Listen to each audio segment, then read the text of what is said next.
I am George, 70 years old, and I always believed the greatest threat to my family would come from the outside. I spent 40 years managing logistics at a commercial shipping yard, breaking my back in the bitter cold and sweltering heat to build a fortress of security for my wife Martha and our only son Bradley. But last Tuesday, I came home from a simple errand to find Martha crumpled on the kitchen floor, sobbing uncontrollably and clutching her chest. Bradley was standing right there next to the sink, calmly sipping a glass of iced water. He looked at me with flat, dead eyes and said he just walked in and found her like that. My instinct as a father was to trust the boy I raised, but my instinct as a husband of 45 years told me something was terribly, fundamentally wrong. I excused myself, walked out to the garage, and pulled up the feed from the hidden security cameras I had installed just a week prior. What I saw on that small glowing screen completely shattered my reality. It left me absolutely terrified and forced me into the most dangerous game of my life. Before I tell you what was on that footage, let me know which city you are watching from in the comments below. Hit like and subscribe if you believe the truth always comes to light, no matter how deeply someone tries to bury it. The afternoon had started with such ordinary grace.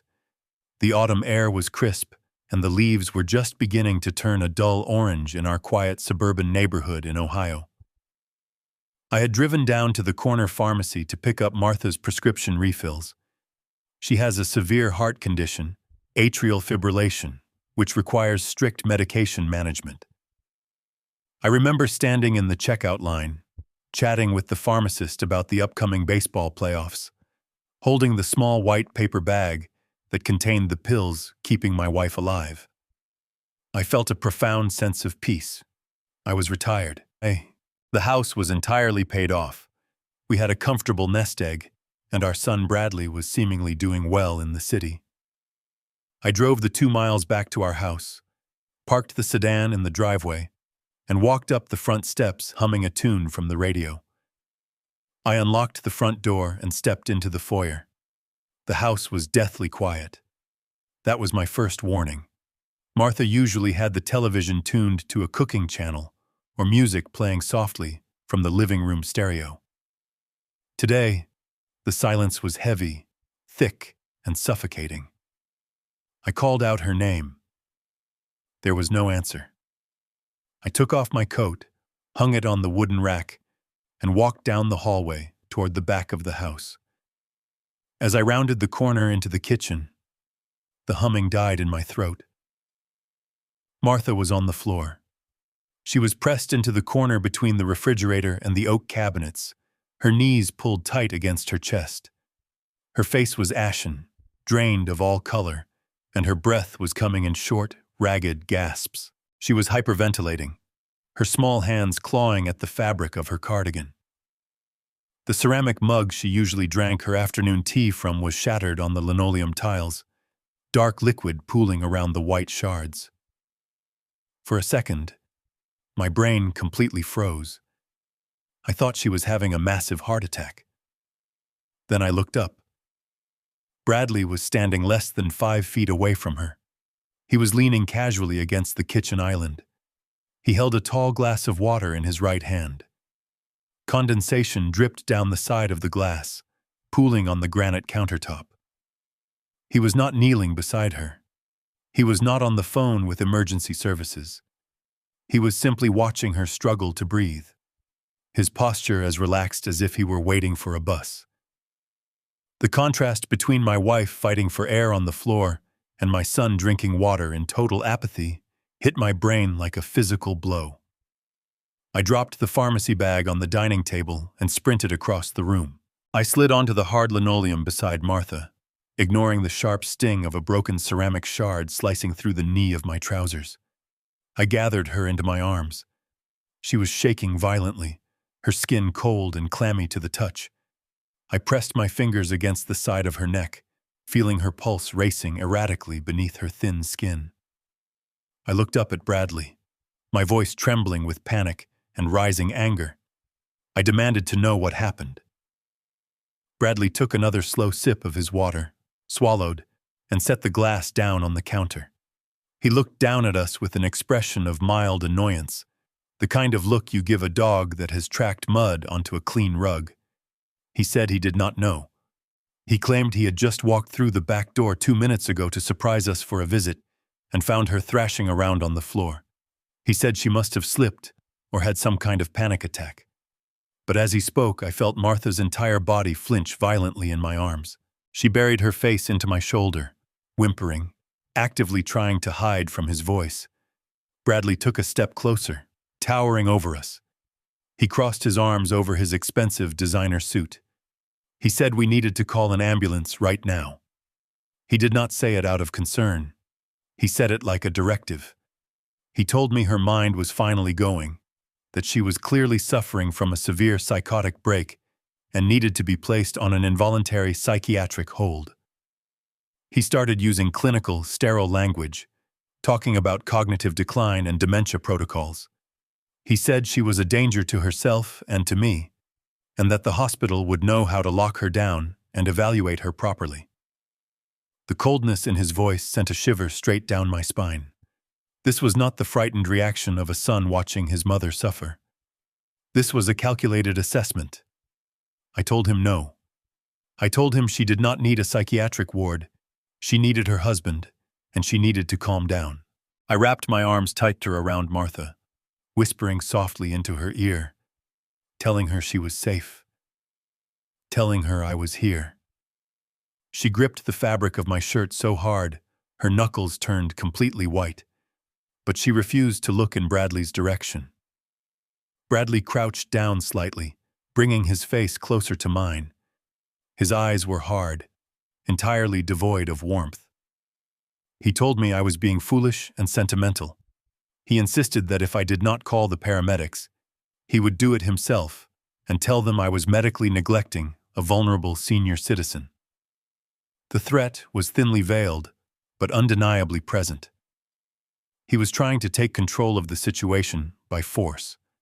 I felt a sudden, inexplicable surge of danger radiating from my own flesh and blood.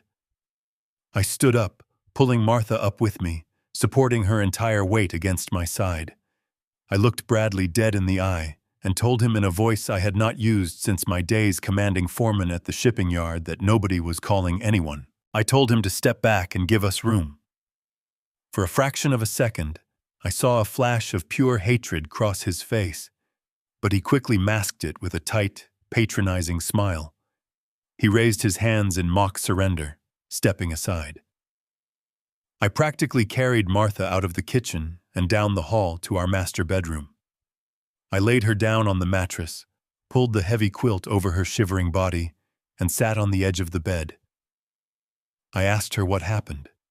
I begged her to tell me, but she just stared blankly at the wall, tears leaking quietly from the corners of her eyes, her lips sealed tight in absolute terror. I sat there for 20 minutes, until her breathing finally slowed to a normal rhythm, and she slipped into an exhausted, trauma-induced sleep. I quietly closed the bedroom door and stepped back into the hallway. The house was still completely silent. I walked back toward the kitchen. Bradley was gone. His glass of water was still sitting on the counter, leaving a wet ring on the granite. My mind was racing, trying to piece together the fractured events of the afternoon. Why was Martha so terrified of him? Why was he pushing so aggressively to have her committed to a psych ward?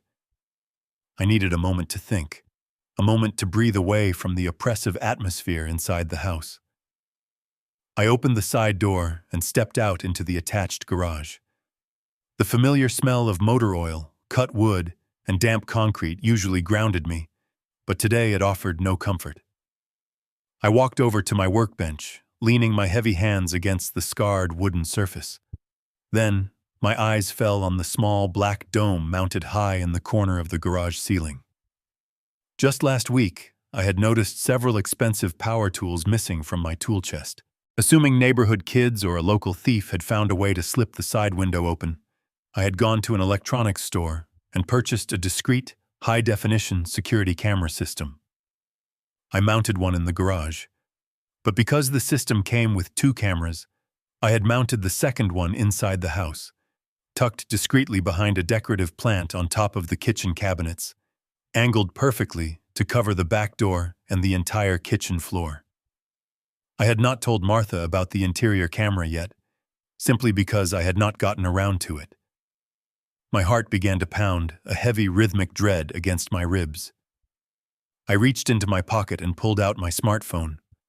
My fingers felt clumsy, thick, and unresponsive as I navigated to the security application. The screen glowed brightly in the dim light of the garage. I selected the camera labeled Kitchen. The live feed loaded, showing the empty room, the shattered mug still on the floor, and the wet ring on the counter. I tapped the screen and dragged the timeline slider backward, scrubbing through the recorded footage of the last hour. I watched myself leave the house. I watched 30 minutes of an empty kitchen. And then the motion sensor triggered. The timeline highlighted a block of red. I pressed play. I stood there in the cold garage, staring at the small screen, and watched my entire world disintegrate piece by piece. The footage was crystal clear, though it lacked audio. I watched Bradley walk through the back door. He did not knock. He did not announce himself. Martha was standing at the counter, pouring hot water into her ceramic mug. Bradley walked aggressively toward her, his body language rigid and hostile. I watched as Martha turned around, clearly startled by his sudden appearance. She smiled, stepping forward to hug him. Bradley did not hug her back. Instead, he shoved his hand into his coat pocket and pulled out a thick, folded document. He slammed the paper down on the island counter with such force that the camera actually caught the vibration. Martha jumped back, startled. Bradley pointed a rigid finger at the paper, his mouth moving rapidly, his face twisting into an ugly, furious snarl.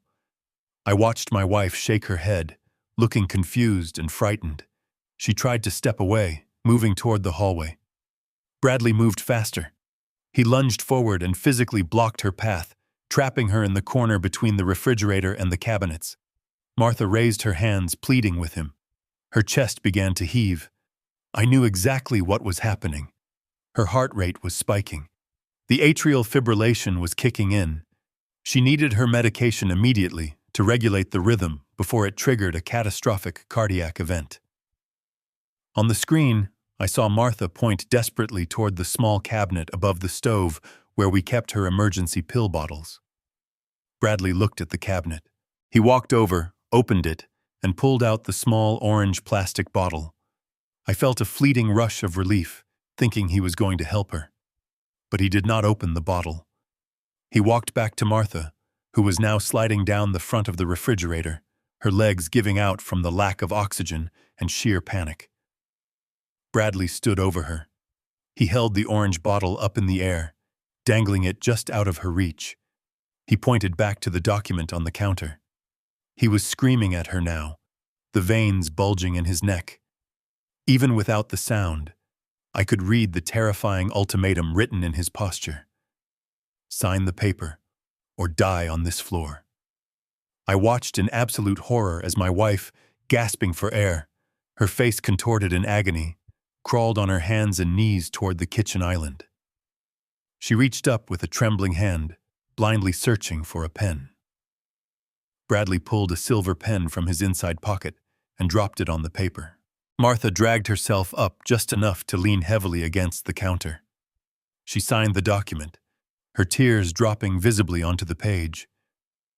The moment the pen stopped moving, Bradley snatched the paper away, folded it meticulously, and slid it into his breast pocket. He then tossed the bottle of heart medication onto the counter, completely out of Martha's reach on the floor. He turned his back on her as she collapsed fully into the corner, shattering her mug in the process. He calmly walked over to the sink, pulled a glass from the cupboard, filled it with tap water, and took a slow sip. 10 seconds later, the footage showed me walking into the kitchen. I stood in the garage, the phone burning in my hand. A sound escaped my throat, a low, guttural noise of pure, unadulterated rage. It was the sound of a father realizing the child he loved was a monster. My vision blurred with red-hot fury. I turned toward my workbench. My eyes locked onto a heavy steel wrench. Every primitive instinct inside my brain screamed at me to grab that wrench, march back inside my house, find Bradley, and beat him until he could no longer stand. I wanted to destroy him. I wanted to make him feel the exact terror he had just inflicted on my wife. My hand reached out, my thick fingers wrapping around the cold steel handle of the wrench. I took a step toward the door, but then the cold, hard logic of my 40 years managing shipping logistics kicked in. I stopped dead in my tracks. I looked back down at the phone screen. Bradley had the document. I did not know exactly what it was, but I knew my son. I knew he had been struggling with his finances in the city. I knew he was desperate, and I knew that extorting a signature from a dying woman meant that document gave him absolute power. If it was a power of attorney, and I walked in there and assaulted him, he would call the police. I would be arrested for aggravated assault. I would go to prison, and Martha, my sweet, terrified Martha, would be left entirely under the legal and physical control of the man who just tried to kill her. The trap was perfectly set. If I reacted with violence, I lost everything. If I called the police right now with only this silent video as proof, Bradley's expensive lawyers would claim Martha signed it willingly during a panic attack, and that he was just trying to help. The system would freeze our assets during a prolonged investigation, leaving me with no money to protect her or hire my own defense. I let go of the wrench. The heavy steel clattered against the wooden bench. I realized with a sickening clarity that I could not save my wife with my fists. I had to save her with my mind. I had to play a game of chess against a man who had no morals, no empathy, and no boundaries. I wiped the sweat from my forehead, forced my breathing to slow down, and locked my phone. I had to walk back into that house. I had to look into the eyes of the man who tortured my wife, and I had to smile. I had to make him believe he had won. The war had just begun, and the first battle required absolute, agonizing silence. The sun had barely risen over the horizon when the sound of tires crunching on gravel shattered the morning silence. I had not slept a single minute. I spent the entire night sitting in the heavy armchair beside our bed, listening to Martha breathe, guarding the bedroom door like a desperate soldier holding a besieged line. Every time I closed my eyes, the silent, terrifying footage of my son holding that plastic pill bottle played on an endless, agonizing loop behind my eyelids. When I heard the car doors slam in the driveway, I stood up. My joints ached with the stiff reality of my 70 years, but my mind was sharper and more focused than it had been in decades. I walked silently down the hallway and peered through the sheer living room curtains. Bradley was pulling two massive, hard-shell suitcases from the trunk of his luxury sedan. Beside him stood his wife, Megan. She was holding a tray of expensive coffee shop cups, bundled up in a designer trench coat, looking around our modest front yard with an expression of barely concealed distaste. They were not here for a brief morning visit to check on a sick mother. They were here for a permanent occupation. I walked to the front door and opened it just as Bradley raised his fist to knock. He jumped slightly, startled by my sudden appearance. For a fraction of a second, the mask slipped, and I saw the nervous, calculating predator underneath. But he recovered instantly. His face melted into a mask of profound, sickeningly sweet concern. He reached out and grabbed my shoulder, squeezing it with a firm, patronizing grip that made my skin crawl. He told me they had been up all night worrying about Mom. He said they realized it was simply irresponsible to leave me alone to manage her rapidly deteriorating condition. Megan pushed past him, not bothering to wait for an invitation to enter my home. She breezed through the doorway, her sharp high heels clicking aggressively against the hardwood floor. She shoved one of the warm coffee cups into my hand, without making eye contact, and announced that they were moving in for the foreseeable future. She claimed they needed to be here to provide round-the-clock care and to help me manage the property because clearly things had gotten completely out of hand. The sheer audacity of their synchronized lie threatened to choke me. I wanted to grab Bradley by the expensive collar of his coat and throw him back out onto the concrete driveway. I wanted to scream at Megan to get her heavy bags out of my house and never return. But the cold, hard logic of my survival kicked in. I remembered the legally binding power of attorney document folded safely in Bradley's pocket. I remembered the trap he had set. I forced my hands to relax at my sides. I lowered my shoulders, deliberately sagging my posture to look exactly like the broken, exhausted, and defeated old man they desperately needed me to be. I looked down at the floor and mumbled a quiet, pathetic thank you. I told them I was overwhelmed and did not know what to do anymore. Bradley smiled. It was a cold, victorious, and terrifying smile. He patted my back again and told me not to worry about a single thing because he was completely in charge now. Megan did not waste a single second establishing her absolute dominance over the territory. She dragged her heavy suitcases directly into the center of the living room, leaving deep, dragging track marks on the antique Persian rug Martha had cherished for 20 years. She stood in the middle of the room, her hands on her hips, scanning the space like a ruthless corporate liquidator surveying a bankrupt store. She loudly declared that the house was entirely too cluttered for someone in Martha's fragile mental state. She walked over to the fireplace mantel and began picking up framed photographs of our family vacations, turning them face down against the wood. She casually stated that the visual stimulation might trigger another one of Martha's psychotic episodes. Every movement she made was a deliberate, calculated violation of our sanctuary. She marched into the kitchen, opened the refrigerator, and began pulling out glass containers of food I had prepared just yesterday, tossing them directly into the garbage can. She said we needed to switch the household to a strict, medically approved diet, completely ignoring the fact that Martha's heart condition had absolutely nothing to do with my homemade chicken soup. Bradley followed her into the kitchen, leaning against the exact same counter where he had tortured his mother less than 24 hours ago. He looked at me with a perfectly constructed expression of deep sympathy. He suggested that I go upstairs and pack a few small bags for Martha.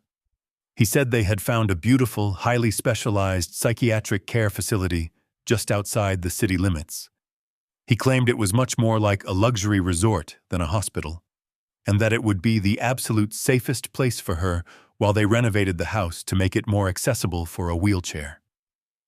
The word renovated echoed loudly in my ears.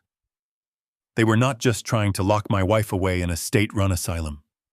They were actively planning to gut my home, erase our history, and sell the property right from under my feet. The power of attorney gave him the unchecked legal right to do exactly that. The walls of my own kitchen felt like they were rapidly closing in on me. The air was thick and heavy with their toxic entitlement. I knew I had to get out of the house immediately.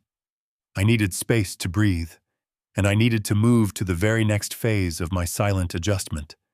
I needed to see Jeffrey, my oldest friend and my attorney. I rubbed my eyes roughly, exaggerating a heavy, trembling sigh. I told Bradley that the care facility sounded like a wonderful idea, but I could not make any massive decisions until I cleared my head. I told him we were completely out of basic groceries, and that if they were staying for the week, I needed to go to the supermarket to buy supplies. I patted my coat pockets, fumbling clumsily for my car keys, playing the part of the confused, overwhelmed husband to absolute perfection. Bradley nodded approvingly, clearly thrilled that I was out of his way. He told me to take my time and drive safely. He promised he would sit right by Martha's bedside and make sure she was perfectly comfortable. The hidden threat in his voice was crystal clear. If I caused any legal trouble or went to the police, he had direct, unsupervised access to his victim. I swallowed the rising bile in my throat. I thanked him for being such a supportive son. I walked out the front door, got into my car, and drove straight toward the city. The deadly game of chess had officially begun, and my son had no idea he was already playing on my board. The drive into the bustling city was a blur of gray concrete and rushing traffic. My hands gripped the leather steering wheel so tightly my knuckles turned entirely white, the bones pressing hard against my weathered skin. Every time the car hit a pothole, a sharp, familiar pain shot up my lower back and radiated down my legs. That pain was an old friend of mine. It was the permanent physical souvenir of 40 years spent walking the concrete loading docks at the commercial shipping yard. I had spent 4 decades breathing in heavy diesel fumes and bitter salt air, managing the brutal, unforgiving logistics of heavy freight. I worked double shifts through the blistering, suffocating summer heat and the bone-chilling winter storms. I did it all willingly to ensure my family would never know the sharp sting of poverty. I had traded the cartilage in my knees and the strength in my spine for a retirement portfolio that was supposed to be an impenetrable fortress. Now, I suspected that very fortress was being weaponized against me by my own flesh and blood. I pulled my sedan into the underground parking garage of a towering glass office building located deep in the financial district. I killed the engine and sat in the quiet, dimly lit car for a long moment, gathering my shattered nerves. I was about to meet Jeffrey, my estate attorney and my oldest friend in the world. Jeffrey and I had known each other since we were young men. He was the only person I trusted enough to help me navigate this terrifying new reality. I stepped out of the car, the cold concrete floor sending a jolt through my stiff joints, and walked toward the elevators. I took the elevator up to the 14th floor. The polished marble floors and the silent, climate-controlled corridors of the law firm were a million miles away from the noisy, dirty reality of the shipping yard where I actually made my money. I walked past the receptionist without stopping and pushed open the heavy oak door to Jeffrey's private office. He was sitting behind a massive mahogany desk, reviewing a thick stack of legal briefs. When he looked up and saw the expression on my face, he dropped his silver pen instantly. He knew me far too well. He knew I was not a man who panicked easily. I closed the heavy door behind me and locked it, the metallic click echoing loudly in the quiet room. I sat down in the leather chair opposite him and took a deep, shuddering breath. I did not waste time with pleasantries or polite small talk. I told him everything. I told him about coming home to find Martha gasping for air on the kitchen floor. I told him about the hidden camera in the garage that I had installed to catch a petty tool thief. I described, frame by agonizing frame, the silent footage of my son holding Martha's heart medication just out of her reach. I told him how Bradley had screamed at her, trapping her in the corner until she signed a blank legal document. Jeffrey did not interrupt me once. His face hardened, the professional warmth draining away completely to reveal the ruthless, calculating legal mind underneath. When I finished my story, the silence in the room was absolute and suffocating. Jeffrey slowly turned his computer monitor toward me. He asked me for my master passwords. He said we needed to see exactly what Bradley had done with that extorted signature, and we needed to see it right now. I recited the passwords from memory. They were simple combinations of Martha's birthday and the date of our wedding anniversary. Jeffrey's fingers flew across the keyboard, accessing the highly secure portals of my primary bank and the brokerage firm that held my entire life savings. As the little blue loading wheel spun endlessly on the screen, a crushing weight pressed down on my chest. I remembered the exact day I opened that primary brokerage account. I was 30 years old.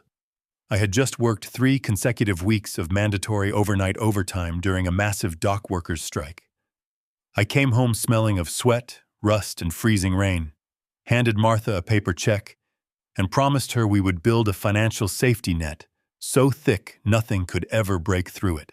Over the next 40 years, I poured every bonus, every raise, and every single hour of overtime pay into those accounts. I drove a beat-up, unreliable sedan for 15 years so I could maximize my mutual fund contributions. I packed a cold lunch in a brown paper bag every single day so my son could go to a prestigious private university without taking out a single student loan. I had given Bradley digital access to the accounts a few years ago because I wanted to teach him about portfolio management and long-term wealth preservation. I wanted him to fully understand the legacy he would eventually inherit when Martha and I passed away. I trusted him implicitly. I believed I was preparing him for a successful future. I never imagined for a single second that I was handing him the loaded weapon he would use to destroy us. Jeffrey clicked the final login button. The screen flashed bright white, and then the main account dashboard materialized. Jeffrey stared at the numbers. He took off his reading glasses, folded them carefully, and rubbed the bridge of his nose. He looked at me, his eyes filled with a terrifying mixture of deep pity and explosive rage. He turned the monitor completely so I could see it clearly. The primary retirement account, the one I had spent 40 years bleeding for, the one that was supposed to contain over $1 million, showed a balance of exactly $214. I stared at the glowing screen. My brain simply refused to process the information. The numbers did not make any logical sense. I asked him if there was a computer glitch. I asked him if we were somehow looking at the wrong account or a routing error. Jeffrey shook his head slowly. He began pulling up the detailed transaction history. The screen instantly filled with hundreds of rapid, chaotic transfers stretching back over the past 18 months. Bradley had not just stolen the money to buy luxury items. He had systematically gambled it away. Jeffrey explained that the records showed Bradley had been aggressively day trading in highly volatile technology stocks, using my secure retirement funds to cover massive, illegal margin calls. Every time his risky, arrogant bets failed on the market, he bled my accounts dry to cover his tracks and stay afloat. He had quietly dismantled my 40 years of grueling physical labor from his smartphone while sitting in expensive coffee shops. But the horror did not stop there. Jeffrey clicked away from the zero balance and opened the real estate portal attached to my name. He pointed a trembling finger to a pending notification flashing in bright red letters at the top of the screen. Using the extorted power of attorney document he had forced Martha to sign just yesterday, Bradley had immediately initiated a massive secondary mortgage on our fully paid-off home. The bank had already approved the predatory loan based on the stolen equity of the property. Jeffrey pulled up the wire transfer details. The money, nearly $500,000 borrowed against the house I built for my wife, was scheduled to transfer directly into Bradley's private offshore account in exactly 72 hours. A cold, paralyzing dread washed over my entire body. I asked Jeffrey to call the police right now. I told him we had the video footage of the extortion and the proof of the theft. But Jeffrey slammed his hand flat against the desk, his voice sharp and urgent. He told me that calling the police was the absolute worst thing I could do right now. He explained the brutal reality of the legal system. If we reported the fraud immediately, the bank would freeze every single asset associated with my name. The house would be locked in a massive, bureaucratic probate investigation that could take years to resolve. I would have absolutely no access to the remaining $200, no way to pay for Martha's expensive heart medication, and no money to hire a defense team. Worse, Bradley would immediately realize he was caught. He would use his remaining time to flee. Or worse, he would retaliate against Martha while I was trapped in police interviews. Jeffrey leaned across the desk, looking me directly in the eyes. He told me that Bradley had used legally binding signatures to trap us in a perfectly executed financial cage. We could not just break the cage. We had to make Bradley open the door himself. We had exactly 72 hours before the mortgage money cleared and my son vanished forever, leaving my wife and me completely destitute and homeless. I stood up from the leather chair. The physical pain in my back was completely gone, replaced by a freezing, calculated rage. I thanked Jeffrey for his time. I told him I needed him to draft a very specific, entirely fake ledger by tomorrow morning. I walked out of the law firm and back into the sprawling city, realizing that to defeat a monster, I had to become a ghost in my own life. I stared at the bright white screen of Jeffrey's computer monitor, but the numbers simply refused to organize themselves into a reality my brain could accept. $214. That was the sum total of 40 years of breaking my back on the frozen concrete of the commercial shipping yards. That was the final reward for every missed holiday, every double shift, and every time I swallowed my pride to appease an angry foreman. I blinked rapidly, waiting for the screen to refresh, waiting for the horrible mistake to correct itself. It did not. The cold, digital numbers remained fixed. Jeffrey did not speak with the gentle, comforting tone of a lifelong friend trying to soothe a grieving man. He understood that sympathy would be entirely useless to me right now. Instead, he spoke with the sharp, clinical precision of a veteran attorney dissecting a fresh crime scene. He began clicking through the itemized digital ledgers, pulling up the specific trading logs from the brokerage firm. He pointed a steady, manicured finger at a dense column of red figures marching down the right side of the screen. He explained that Bradley had not just made a few poor investments or fallen on hard times. My son had engaged in highly leveraged, aggressive options trading. He was gambling on the volatile, unpredictable fluctuations of overseas technology companies, betting massive amounts of money he did not actually possess. When those reckless bets inevitably failed, the brokerage firms issued severe margin calls. They demanded immediate liquid cash to cover the catastrophic deficits. Bradley had used my secure, conservative retirement funds as his personal emergency reservoir. Jeffrey highlighted a specific transfer date from last December. The date jumped off the screen and struck me squarely in the chest. I remembered that exact week with agonizing clarity. We had hosted Bradley and Megan for the holidays. Bradley had stood in our dining room, wearing a tailored cashmere sweater, raising a glass of expensive wine that I had purchased. He had looked around the table and given a beautiful, heartfelt toast to family, loyalty, and the importance of taking care of each other.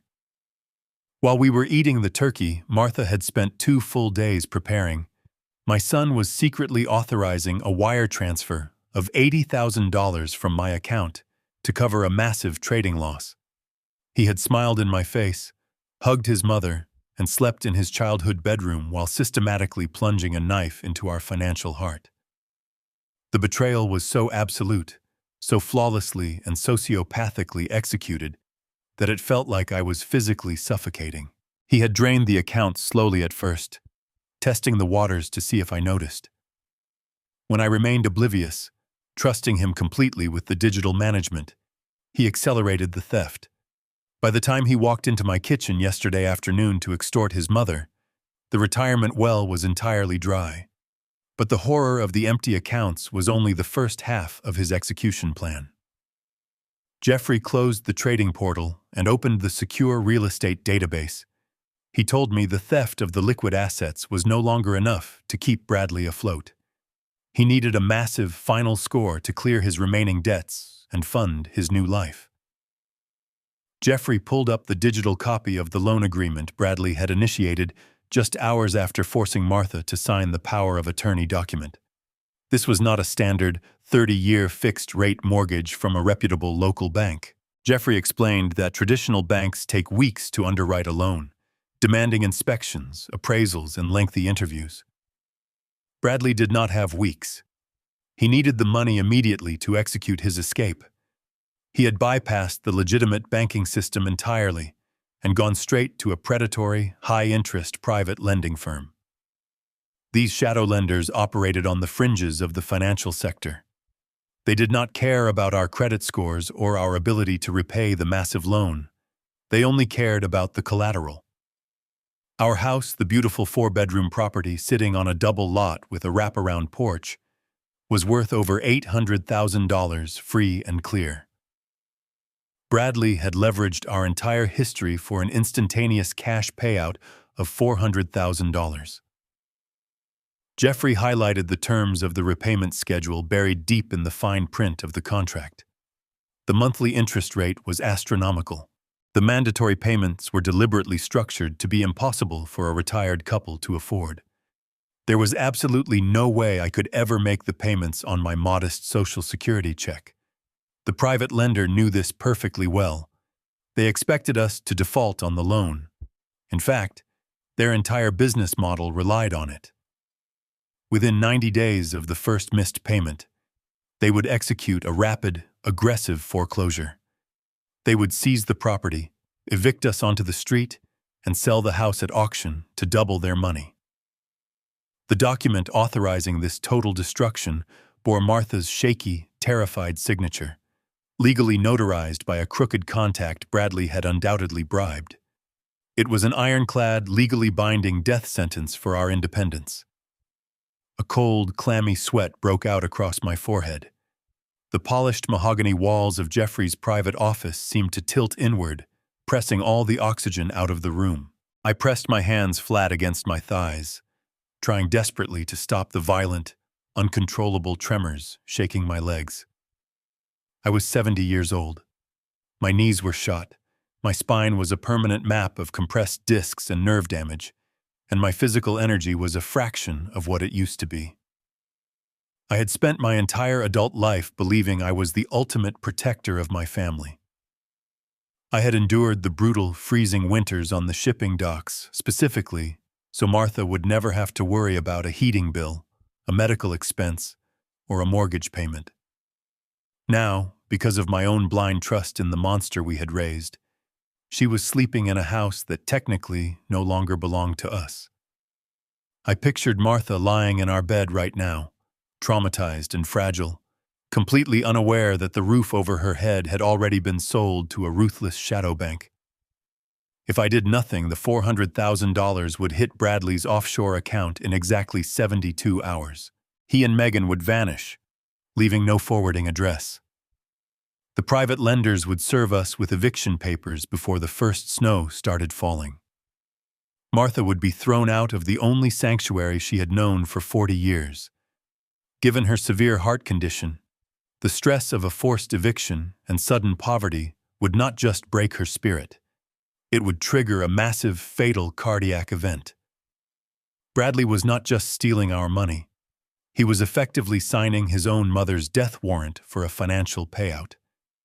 The realization slammed into me with the force of a freight train.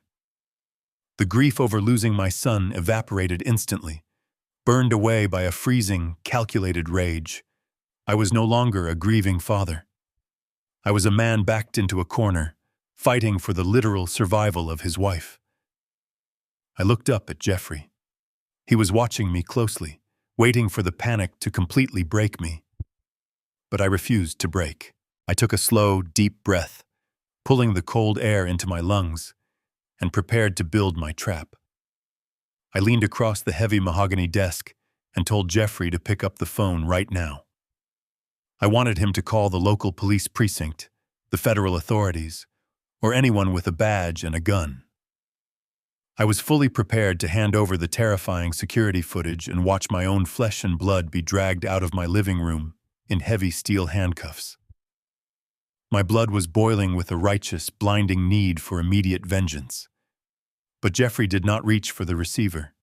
Instead, he folded his hands together and looked at me with a chilling, absolute calm. He told me that calling the police right now would be the final, fatal mistake that would guarantee my son won the war.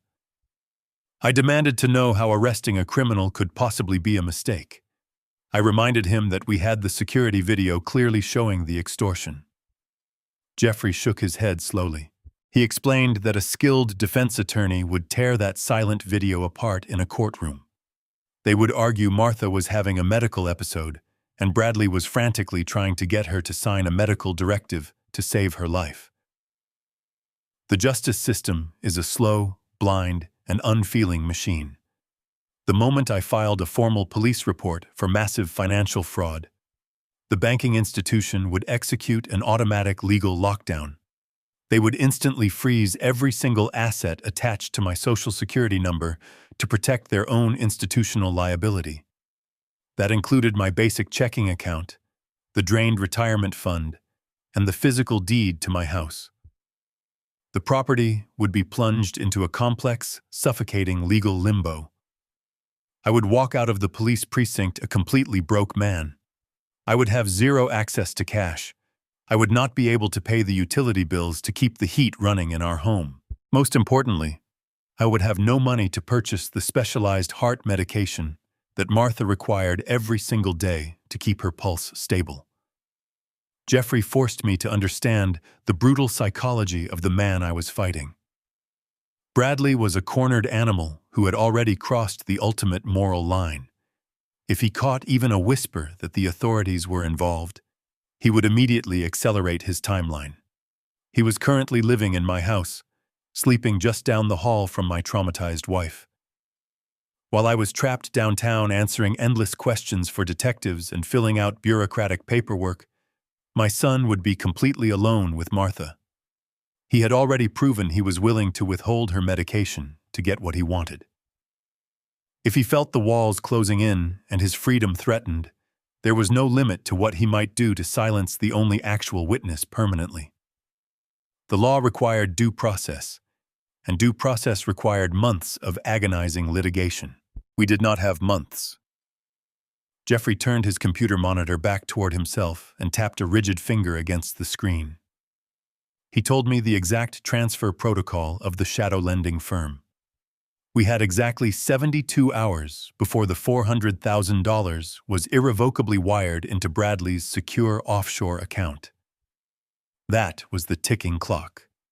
We had exactly 3 days until my son packed his designer suitcases and disappeared from the country entirely. Once the stolen money crossed international banking jurisdictions, it was gone forever. The local police would have zero authority to retrieve it.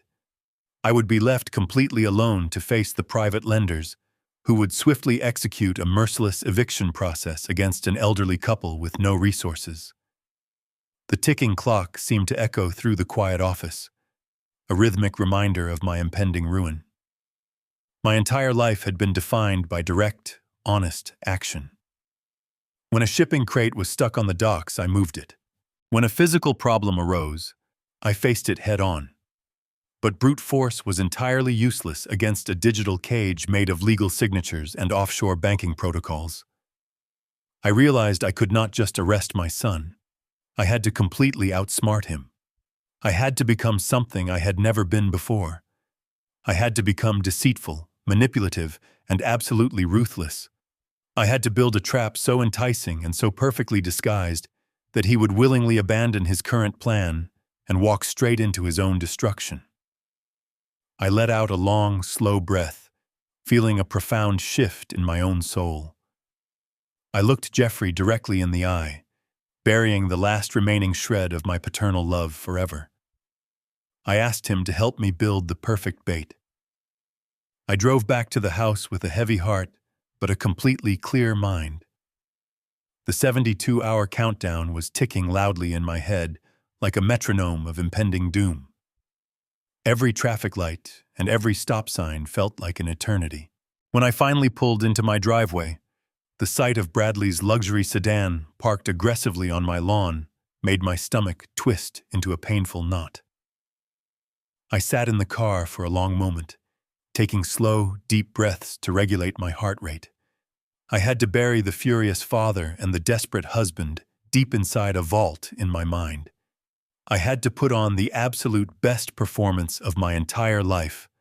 I had to be the broken, confused, and utterly defeated old man they desperately needed me to be. I grabbed the flimsy plastic grocery bags from the passenger seat, filled with meaningless items I had purchased solely to maintain my alibi, and walked slowly up the concrete steps. I unlocked the front door and was instantly hit by a freezing draft. The front windows had been thrown wide open. A harsh, chemical smell of industrial bleach hung thick and heavy in the air, completely erasing the familiar scent of cinnamon and old wood that usually greeted me. I walked into the living room and stopped dead in my tracks. The space had been systematically stripped of our entire identity. The framed family photographs were gone from the mantel. Martha's favorite knitted throw blankets were missing from the sofa. But the real horror was coming from the hallway. I heard the unmistakable sound of heavy plastic tearing and items crashing violently to the floor. I dropped the grocery bags on the carpet and hurried toward the master bedroom.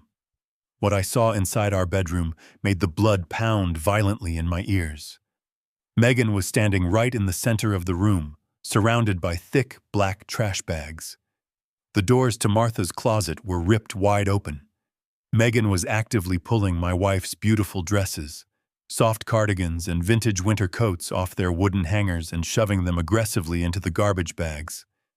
These were clothes Martha had carefully preserved and cherished for decades. I saw the blue silk dress she wore to our 25th anniversary crumpled at the bottom of a bag. I saw the heavy wool coat I had saved up for months to buy her for a winter trip we took to the mountains, tossed carelessly onto the floor.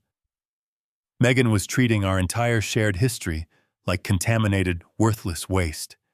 She did not even flinch or look up when I walked into the room.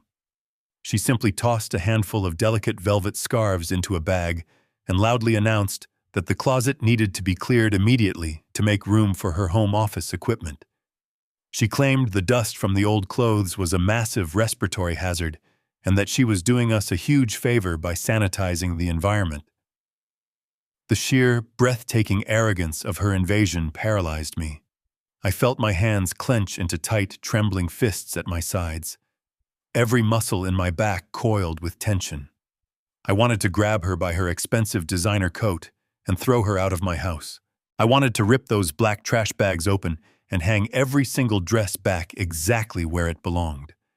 But the memory of Jeffrey's strict warning flashed in my mind. Any outburst of anger, any physical confrontation, would give them the exact excuse they needed to call the police and accelerate their plan. I forced my hands to uncurl, pressing my palms flat against my thighs.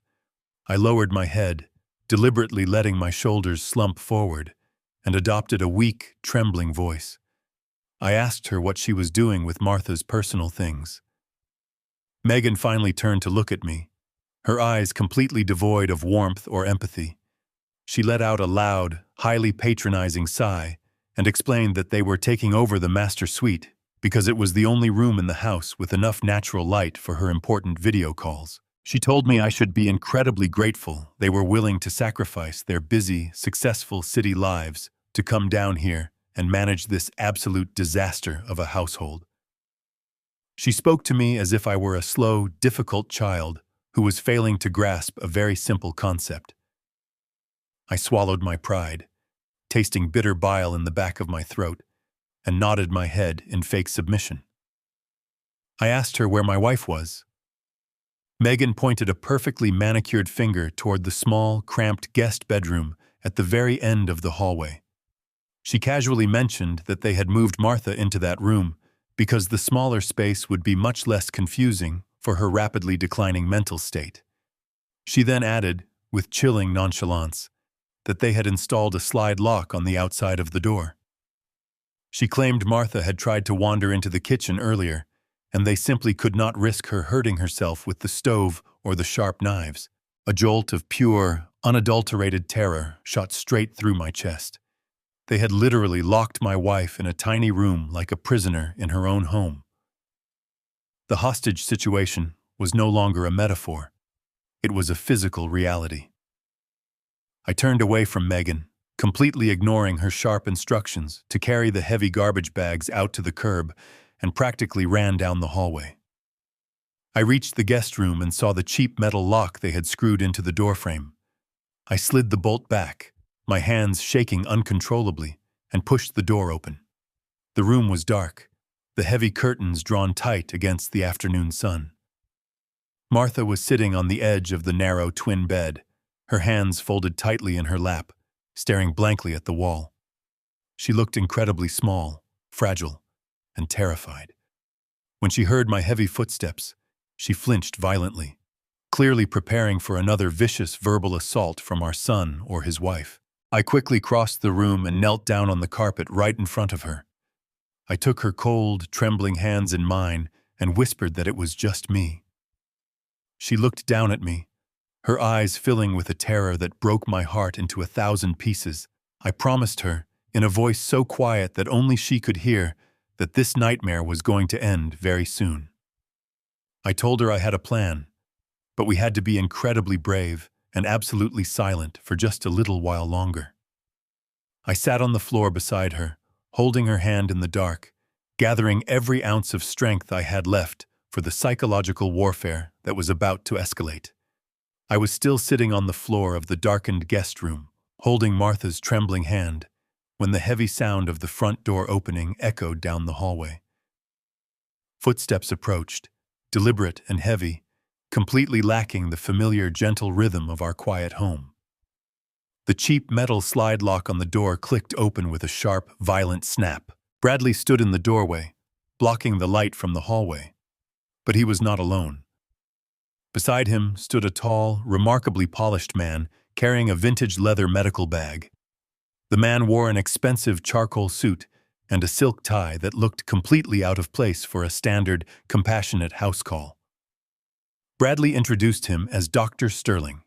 I immediately noticed that the man did not offer me a business card, nor did he wear any identification badge from a local hospital or clinic.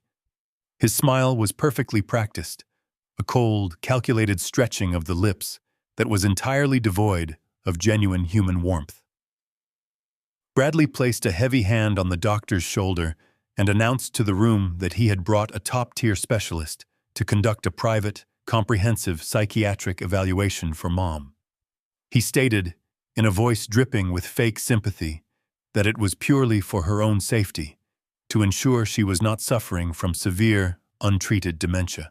The word dementia hung in the stale, bleach-scented air of the bedroom like a toxic cloud. I knew exactly what this was. This was not a medical visit. This was the next phase of the legal trap. If Bradley could get a licensed doctor to sign an official document declaring Martha legally incompetent, his extorted power of attorney would become completely unshakable in any court of law. I wanted to stand up, grab this fake doctor by the collar, and throw him out the front door. But I forced my muscles to relax. I forced my face to fall into an expression of helpless despair. I nodded slowly, playing the part of the exhausted, deeply grateful husband who had finally given up the fight. The doctor instructed Martha to follow him into the living room for the assessment. She gripped my arm tightly, her nails digging painfully into my skin through the fabric of my shirt.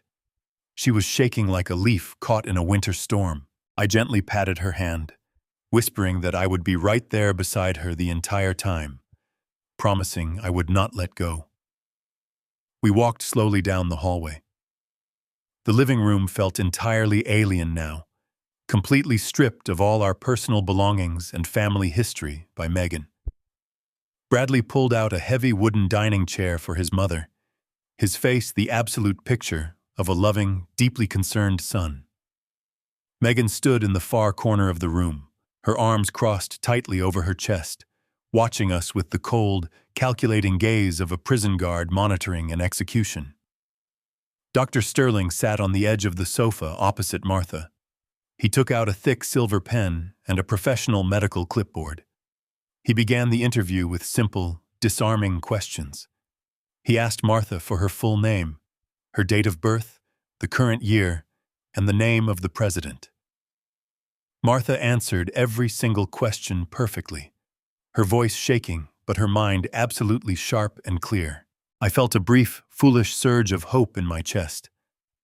Surely, I thought, even a corrupt doctor could not falsify a medical report if she was sitting right here in front of him, proving her complete sanity. But I had fundamentally underestimated the brutal psychological warfare of professional gaslighting. The doctor leaned forward, resting his elbows on his knees, and lowered his voice to a soft, incredibly patronizing whisper. He asked Martha how she had been sleeping lately, and if she had been feeling unusually stressed. Martha looked at him, her eyes wide with desperate hope that finally someone would help her. She said she could not sleep because she was absolutely terrified. She pointed a shaking finger directly at Bradley, who was standing just a few feet away. She told the doctor that her own son had come into the kitchen yesterday and deliberately withheld her life-saving heart medication. She explained in vivid, horrifying detail how she was struggling to breathe, crawling on the floor, and how he had physically forced her to sign a blank legal paper before he would give her the pills. She spoke with desperate, absolute truth, pleading with the doctor to believe her and call the authorities. Dr. Sterling did not look shocked. He did not write a single word of her testimony down on his clipboard. Instead, he looked up and exchanged a deeply sorrowful, entirely rehearsed look with Bradley. The doctor turned back to Martha and smiled a slow, pitying smile that chilled me to the bone. He told her in a soothing, condescending tone that vivid hallucinations are a very common, very unfortunate side effect of advanced age and improper medication management. He suggested that she had simply forgotten to take her pills, suffered a minor panic attack, and confused a terrible nightmare with reality. He spoke to her as if she were a toddler who had imagined a monster under the bed. Martha gasped, her hands flying to her mouth in utter disbelief. She vehemently denied it. She raised her voice, insisting that the extortion actually happened, that she was not crazy, and that her son was actively trying to hurt her. She turned her tear-filled eyes to me, begging me to validate her story, begging me to tell the doctor she was telling the truth. Every fiber of my being, every primitive instinct I possessed as a husband, screamed to stand up, shout the truth, and tell them we had the entire horrifying event recorded on video. But the memory of Jeffrey's strict warning anchored me to the floor. If I revealed the existence of the security video right now, Bradley would know I was onto him. He would immediately accelerate the massive mortgage fraud, wire the $400,000 offshore, and vanish into thin air, leaving us completely destitute and homeless. I had to swallow the bitter, burning acid of my own failure. I had to sit there in absolute agonizing silence and watch my wife be psychologically tortured in her own home. When I did not speak up to defend her, Martha's panic escalated into pure terror. She began to cry uncontrollably, her breathing growing rapid and shallow as the atrial fibrillation threatened to trigger again. She stood up from the chair, shouting that nobody was listening to her, that they were all conspiring to lock her away in a dark room. This was exactly the reaction they wanted. Dr. Sterling immediately began writing furiously on his clipboard. He did not try to calm her down. He did not offer her a glass of water or check her racing pulse. He simply used her completely justified, terrified reaction as direct medical evidence of her supposed instability. He narrated his observations out loud, using cold, clinical terms that echoed loudly in the empty living room. He noted severe paranoia, unprovoked aggressive outbursts, persistent auditory hallucinations, and a complete, dangerous detachment from reality. Bradley stepped forward, placing a heavy, forceful hand on Martha's shoulder and physically pushing her back down into the wooden chair. He looked at the corrupt doctor with fake tears pooling in his eyes, playing the role of the heartbroken son to perfection. He asked if there was any hope at all for her condition, or if the dementia had progressed too far. The doctor sighed heavily, clicking his expensive silver pen closed with a final, decisive snap. He stated that Martha was suffering from rapid onset cognitive decline, dangerously aggravated by extreme, violent paranoia. He declared, with absolute, terrifying legal authority, that she was entirely incompetent to make her own medical, legal, or financial decisions. He claimed she was an immediate danger to herself and required full-time, institutionalized psychiatric care in a secure facility. He ripped the top sheet of thick paper off his medical clipboard and handed it directly to Bradley. It was an official, legally binding medical affidavit, fully signed and dated, permanently validating the fraudulent power of attorney. Bradley folded the paper carefully and slid it into his breast pocket, repeating the exact same motion he had used when he stole her signature the day before. The transaction was completely finished. For the price of a bribe, they had successfully weaponized the entire medical system to strip my wife of her fundamental human rights, her voice, and her freedom. I looked at the floor, letting my shoulders shake as if I were crying from grief. But inside my mind, the steel jaws of my own trap were finally ready to snap shut. The heavy oak front door clicked shut behind the corrupt doctor, sealing the terrible lie inside the walls of my home. I stood in the foyer for a long time, staring at the polished brass doorknob, listening to the expensive engine of his car, starting in the driveway and slowly fading down the street. The house was unnervingly quiet again.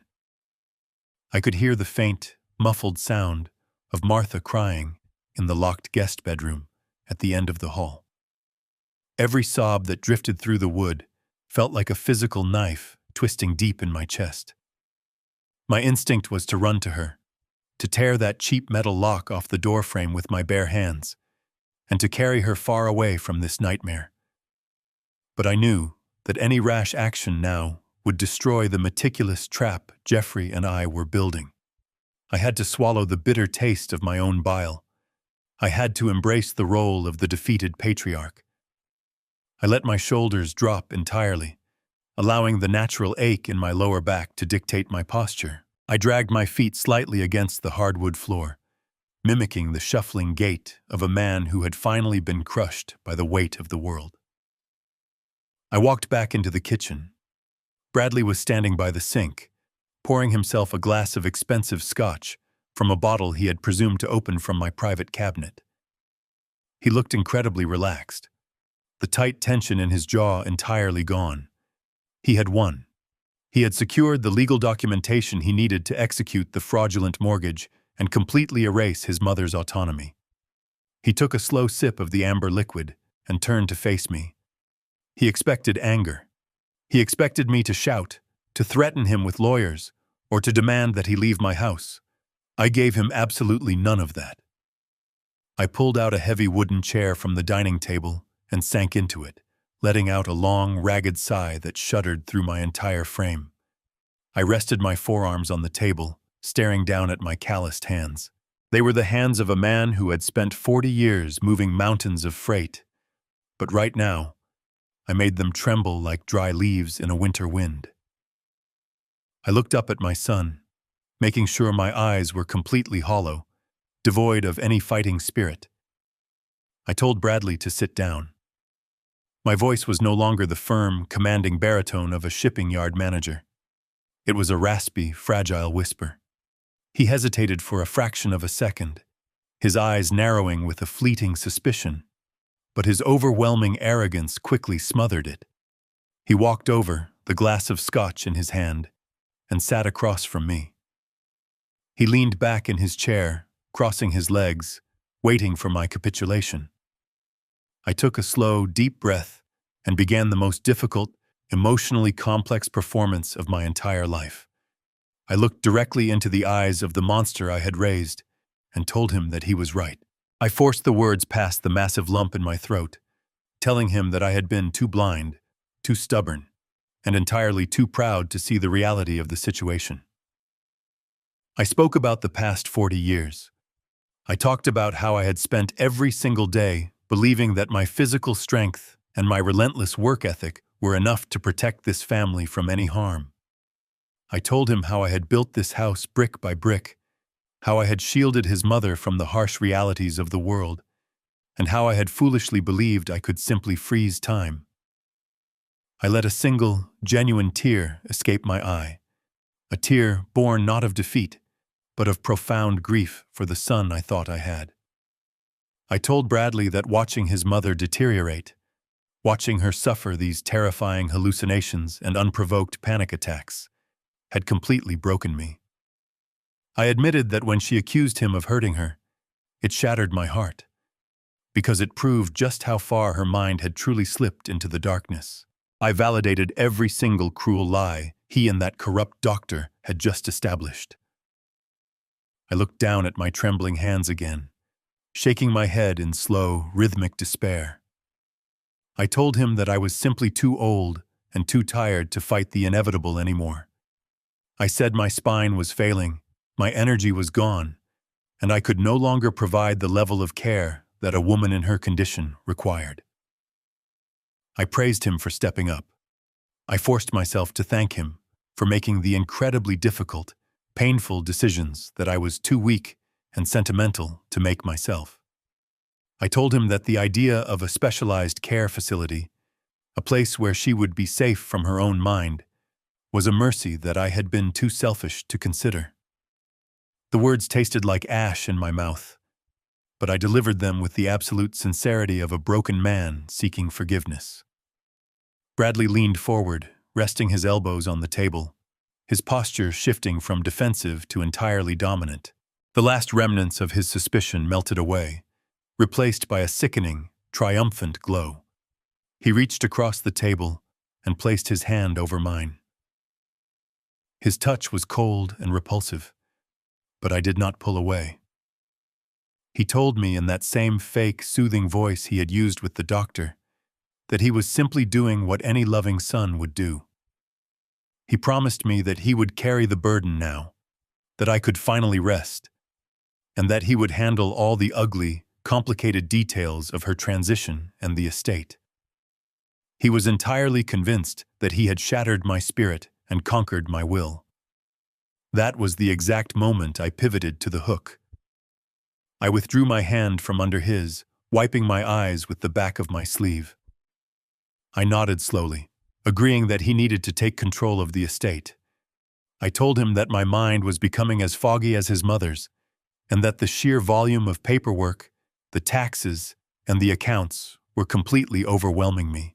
I took another deep, shuddering breath, deliberately lowering my voice to a conspiratorial whisper.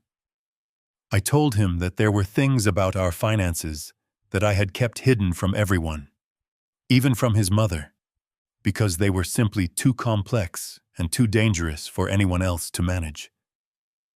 I reached into the front pocket of my trousers and pulled out a heavy brass key. It was the only key to the solid oak door of my private home office, a room situated in the back corner of the house. For decades, that room had been my absolute sanctuary. I never allowed anyone inside, not even to clean. It was where I kept my most important documents, my old shipping logs, and a heavy fireproof floor safe. I placed the brass key on the table between us. I stared at it for a long moment, portraying the profound hesitation of a man surrendering his final shred of independence and secrecy. I told Bradley that inside the office, under the heavy rug beneath my desk, was a combination safe. I gave him the 4-digit code, speaking the numbers slowly and deliberately. I told him that inside that safe, he would find a black leather ledger. I explained that I had spent 40 years moving international freight, dealing with foreign ports, and handling massive cash transactions that never officially made it onto the domestic tax records. I told him that the ledger contained the routing numbers, the access codes, and the complete financial history of an offshore corporate account that I had quietly funded for decades as our ultimate failsafe. I watched his eyes widen, the greed instantly flaring in his pupils, completely eclipsing his previous look of victory. I pushed the brass key across the smooth wood of the dining table until it touched the edge of his glass of scotch. I told him that I was too old to understand international banking laws anymore, and that I needed him to take the ledger, secure the assets, and make sure the family legacy was protected. I told him I was officially stepping down and handing him the crown. Bradley stared at the key, completely mesmerized by the promise of unimaginable, untraceable wealth. He picked it up, his fingers wrapping tightly around the cool metal. He looked at me, no longer seeing a father or a victim, but simply an exhausted old fool handing over the keys to the kingdom. He told me to go rest, to go sit in the living room and watch television, and that he would take care of everything from here on out. I stood up slowly, leaning heavily on the table for support, and walked away without looking back. I had played the broken man perfectly, and my son had just swallowed the poisoned bait whole. I retreated to the darkened living room and positioned myself completely out of sight near the hallway corridor. My heart pounded a slow and heavy rhythm against my ribs. I watched the reflection in the glass of the antique grandfather clock as Bradley walked down the hall toward my private office. For my entire life, that heavy oak door had been locked against the world. It was my absolute sanctuary. Now I was willingly opening the gates for the enemy. I heard the cold, metallic click of the brass key turning in the lock. The door hinges groaned softly as he pushed it open and stepped inside. I crept silently down the hallway, the thick carpet absorbing the sound of my footsteps, and stood just outside the open doorframe. I held my breath, listening to the trap I had built with Jeffrey slowly begin to close around my son. Inside the office, Bradley did not even bother to turn on the overhead lights. He used the flashlight on his smartphone, the pale white beam cutting sharply through the shadows. The room smelled of old paper, worn leather, and the faint scent of pipe tobacco I used to smoke decades ago. I heard him pushing my heavy mahogany desk aside. The thick wooden legs scraped harshly against the hardwood floor. Then came the soft thud of the Persian rug being tossed carelessly out of the way. He knelt on the floor. I heard the rhythmic, mechanical clicks of the heavy steel dial on the floor safe. He was turning the combination I had just given him. 4 numbers. 4 simple turns of a dial. A heavy metallic clunk echoed in the quiet room as the primary locking mechanism disengaged. He pulled the heavy steel door open. There was a long stretch of silence. I knew exactly what he was looking at. Sitting entirely alone inside that massive steel vault was a single black leather ledger. Jeffrey and I had spent several hours the previous night perfectly forging every single page. I heard the sound of the thick leather cover flipping open. The stiff pages rustled softly in the quiet room. Inside that book were perfectly fabricated transaction histories, fake shipping manifests, and official-looking bank seals from a corporate offshore account in the Cayman Islands. The documents detailed 40 years of untaxed international freight commissions, quietly accumulating massive interest in a numbered account. At the very bottom of the final page, highlighted in a subtle column of black ink, was the grand total. $3,200,000. It was an amount of money that Bradley could not possibly ignore. It was more than enough to wipe out all his day trading debts, pay off his angry creditors, and fully fund the lavish lifestyle he felt he was inherently owed. I heard a sharp intake of breath. It was the unmistakable sound of pure, unadulterated greed. Bradley began pacing the small office, his expensive leather shoes squeaking slightly on the polished wood. Then I heard him frantically dialing his phone. He spoke in a hushed, desperate whisper, but the hallway acoustics carried every single word directly to my ears. He was calling his contact at the shadow lending firm. He demanded they immediately pause the pending wire transfer for the $400,000 secondary mortgage. The lender sounded confused and angry through the phone speaker, but Bradley was absolute in his command. He explained that a massive, entirely unexpected asset had just materialized in the estate. He knew that if the secondary mortgage went through right now, it would trigger a mandatory financial audit and potentially alert the federal tax agencies.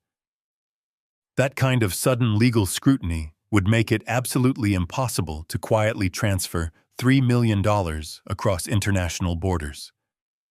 He told the lender to freeze the loan process for exactly 48 hours until he secured the larger prize.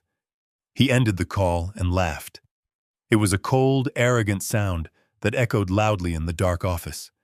He honestly believed he was the smartest man in the world. He believed he had successfully broken his exhausted father and stumbled upon a hidden gold mine. He had absolutely no idea he had just walked willingly into his own financial grave.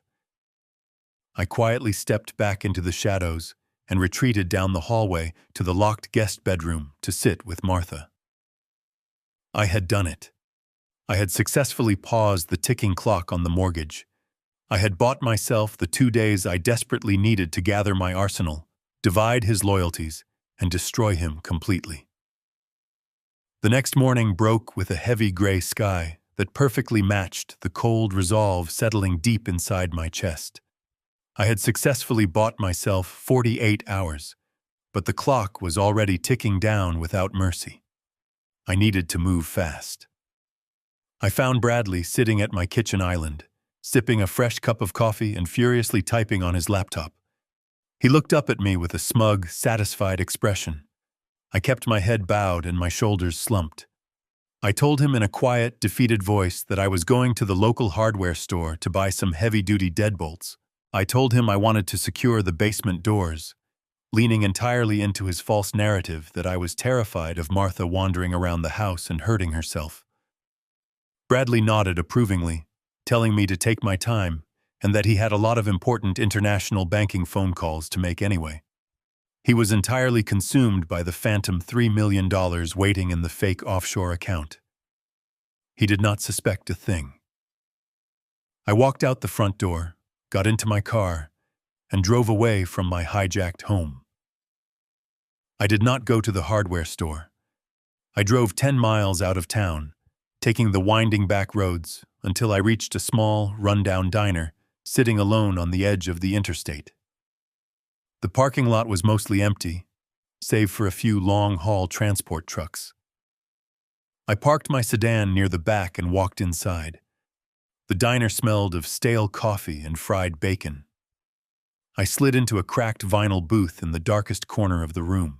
Sitting across from me was a man wearing a plain gray windbreaker. His name was Calvin.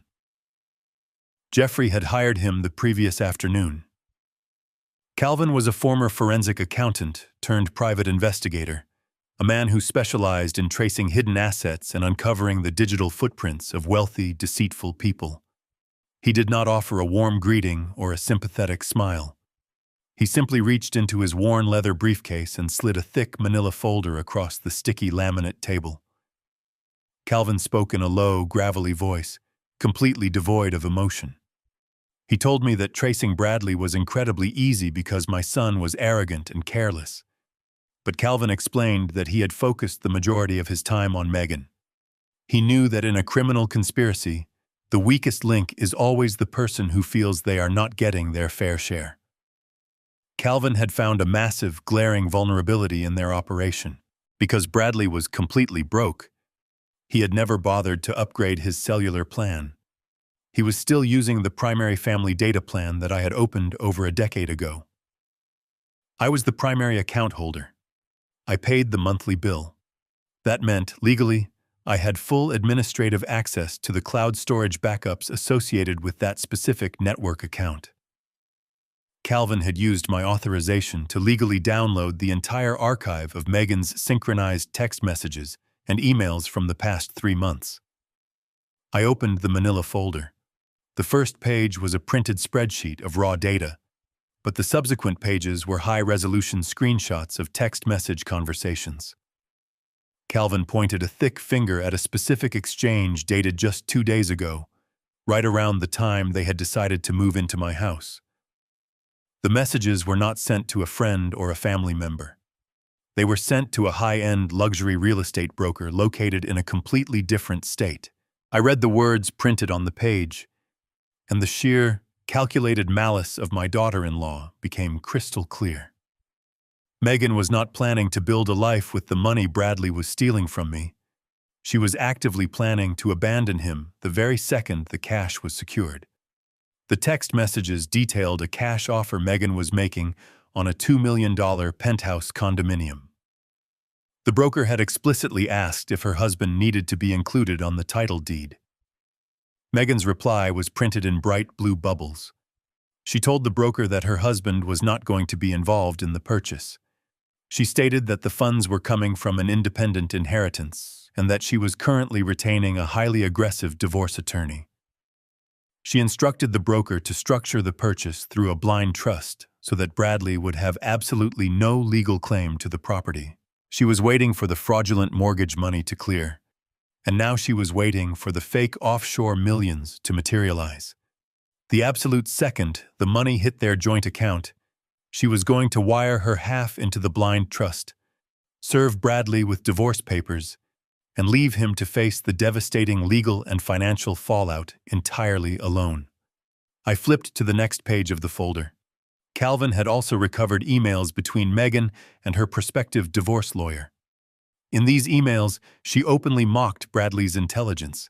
She called him a weak, desperate fool who was doing all the dirty work while she kept her own hands perfectly clean. She outlined her plan to claim she had absolutely no idea her husband was extorting his elderly parents. She was building a perfect legal alibi to walk away with millions of dollars, while Bradley took the entire fall for elder abuse and wire fraud. They were a house divided by extreme sociopathic greed, and neither of them realized the other was holding a lit match. I stared at the stack of printed papers in my hands. This was not just evidence. This was a highly concentrated weapon. If I simply handed this folder to the police, it would be buried in a massive file of circumstantial evidence and tied up in a lengthy court battle. But if I handed this folder directly to Bradley, it would detonate their alliance from the inside out. Bradley was a man motivated entirely by his own ego and his desperate need for control. He thought he was the mastermind. Discovering that his own wife viewed him as a disposable idiot would completely shatter his fragile reality. He would lose his only ally. He would become isolated, paranoid, and incredibly reckless. I looked up at Calvin. I closed the manila folder and slid it carefully into the inside pocket of my coat. I thanked him for his exceptional work and left a $100 bill on the table to cover the untouched coffee. I walked out of the diner and into the cold morning air. The heavy weight in my chest had been replaced by a sharp, thrilling sense of absolute clarity. I had the explosive charge I needed.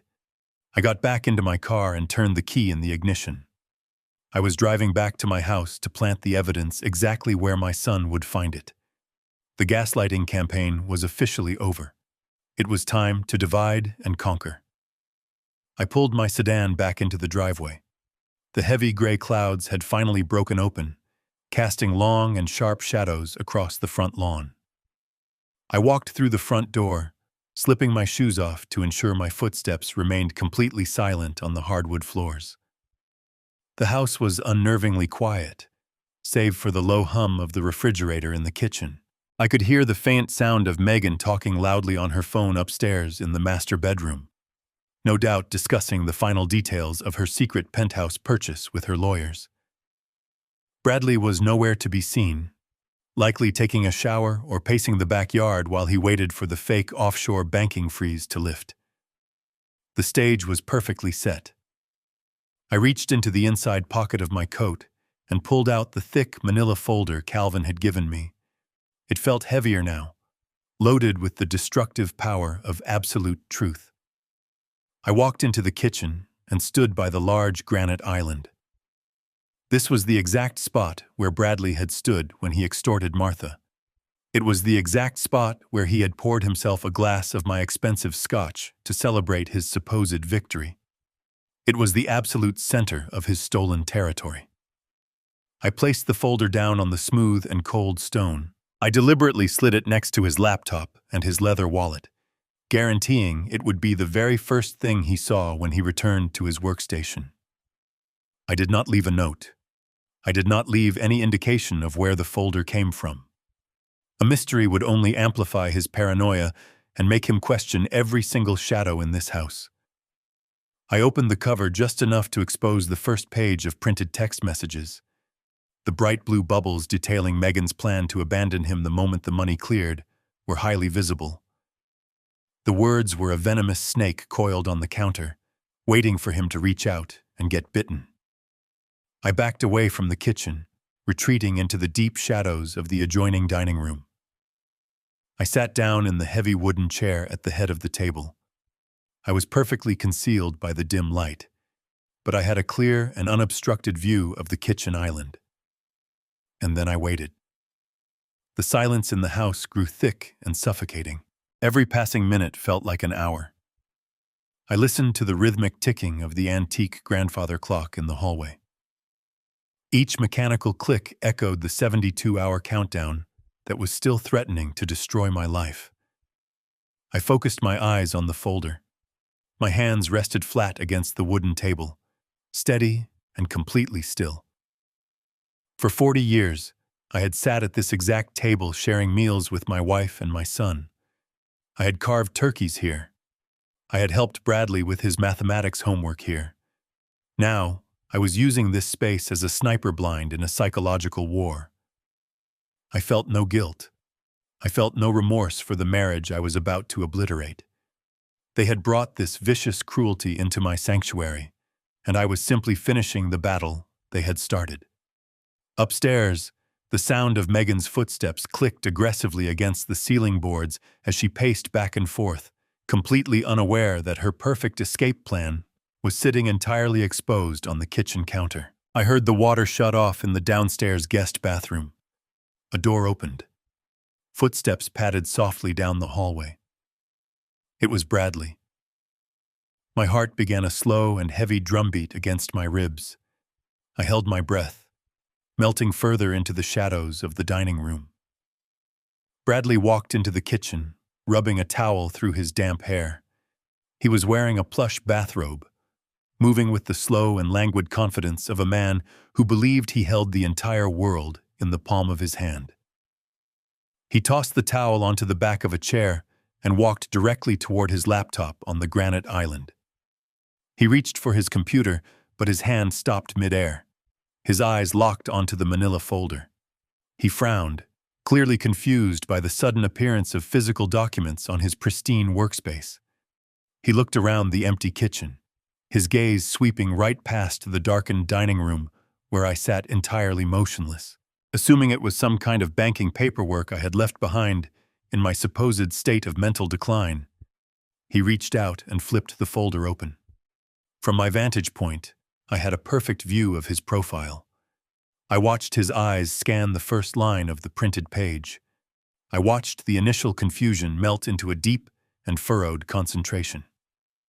He picked up the first sheet of paper, bringing it closer to his face, as if he simply could not believe the words printed on the page. It happened in a matter of seconds. I watched the arrogant and untouchable posture of my son completely evaporate.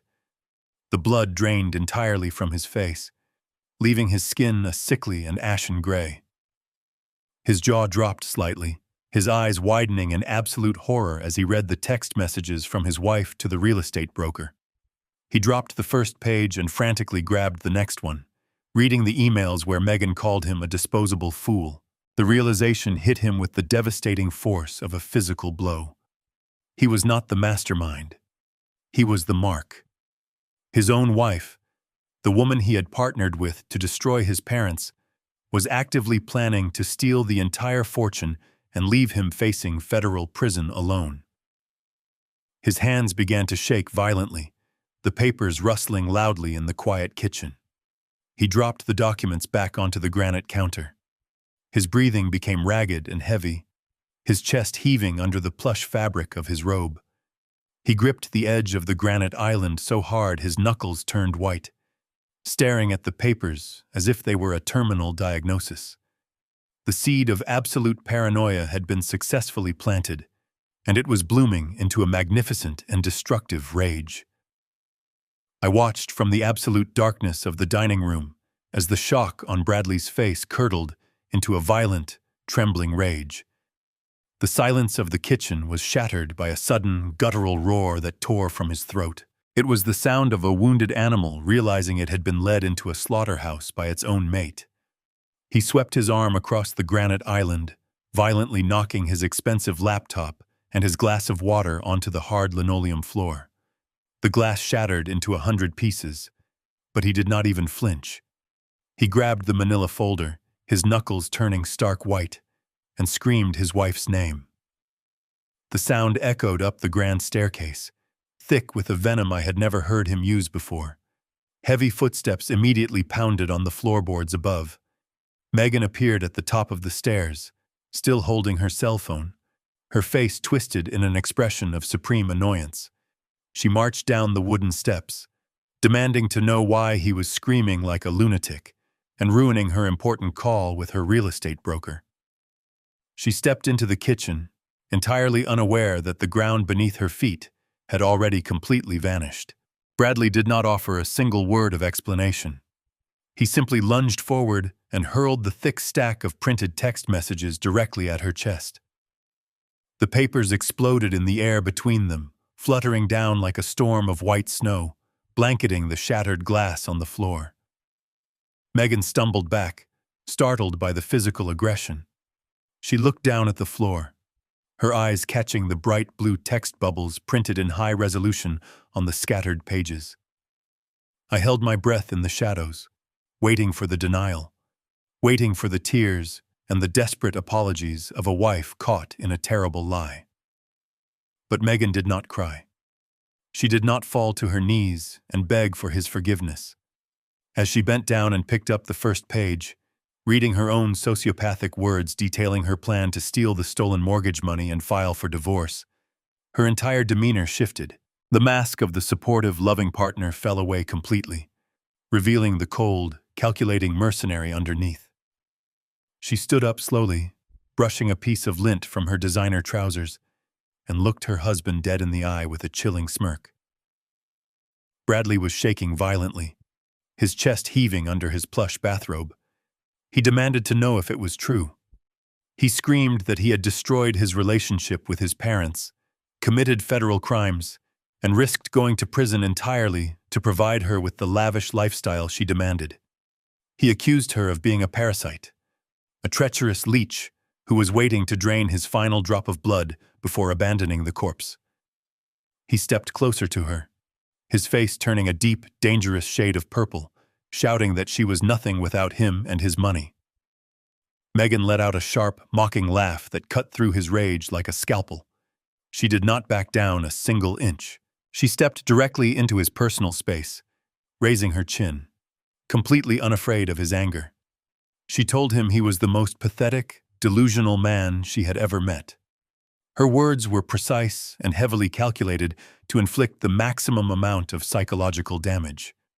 She reminded him that it was his own staggering incompetence, his idiotic day trading, and his desperate need to play the role of a wealthy businessman that had bankrupted them in the first place.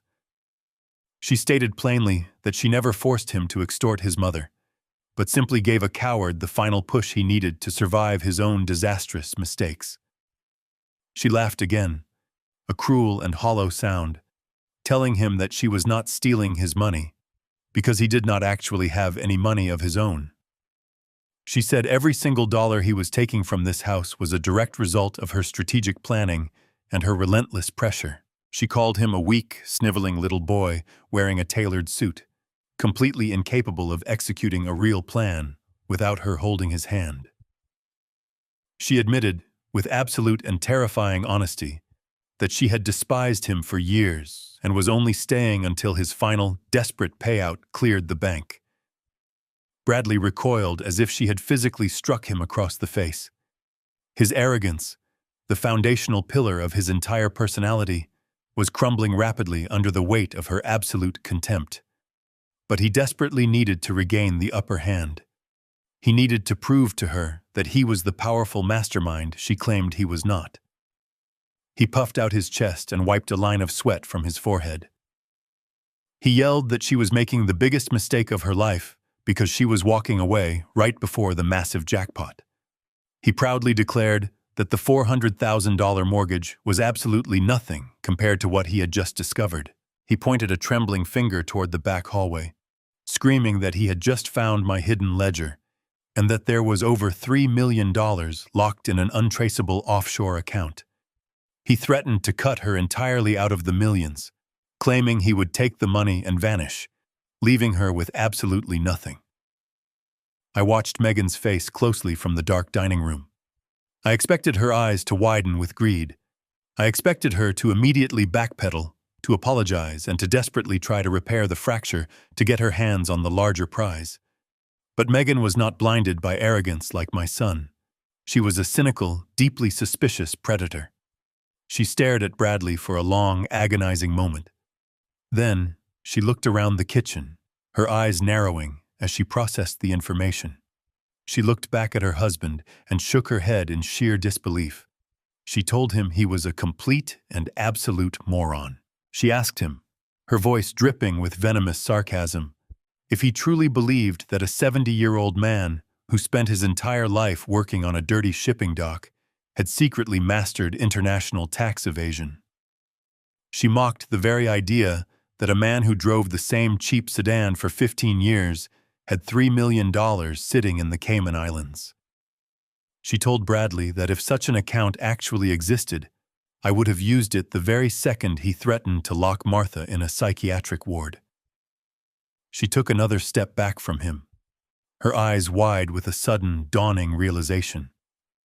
She told him that the ledger was obviously a desperate, pathetic lie, and the fact that he was stupid enough to believe it proved that the entire operation was falling apart. She realized in that exact moment that the ship was sinking much faster than she had anticipated, and she refused to drown with the captain. She threw the printed text message page directly into his face. She announced, in a voice as cold as absolute zero, that she was done playing this dangerous game with an incompetent fool. She told him she was not going to wait for the mortgage wire, and she was certainly not going to wait around for the police to inevitably show up when his sloppy extortion scheme collapsed. She turned her back on him and practically sprinted out of the kitchen, taking the grand staircase 2 steps at a time. Bradley was left standing entirely alone in the wreckage of the kitchen. He stared blankly at the scattered papers on the floor, his breathing shallow and rapid. He was completely paralyzed by the sudden, violent destruction of his marriage and the terrifying seed of doubt she had just planted in his mind regarding the offshore money. I heard the frantic, chaotic sounds of heavy suitcases being dragged across the hardwood floors upstairs. Drawers were slammed shut. Hangers scraped loudly against wooden closet rods. Megan was packing with the manic, desperate energy of a fugitive running from the law. A few minutes later, she came rushing back down the stairs, struggling under the weight of her massive designer travel bags. Bradley finally snapped out of his paralysis. He ran into the foyer, grabbing the handle of her suitcase, physically trying to stop her from leaving.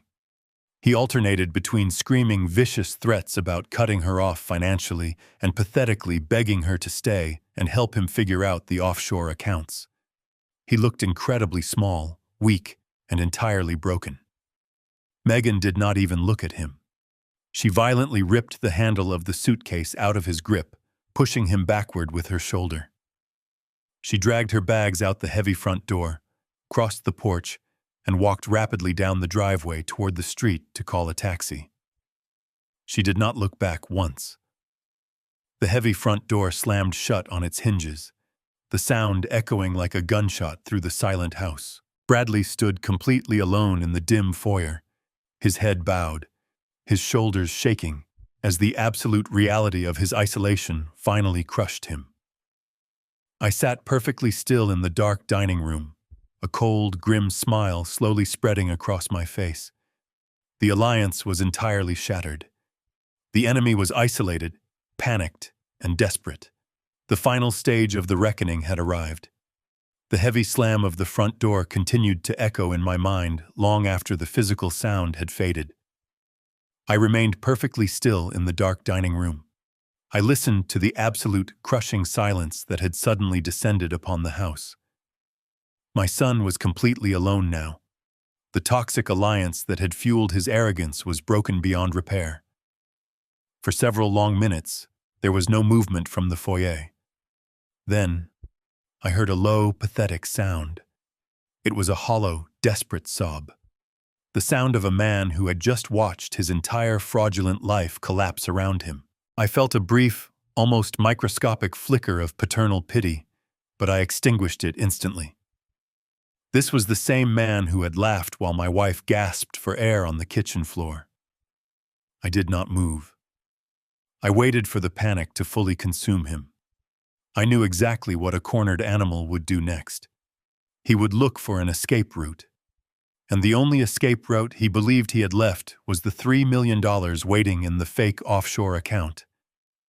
I heard his footsteps approaching the dining room. They were no longer the slow, arrogant strides of a conqueror.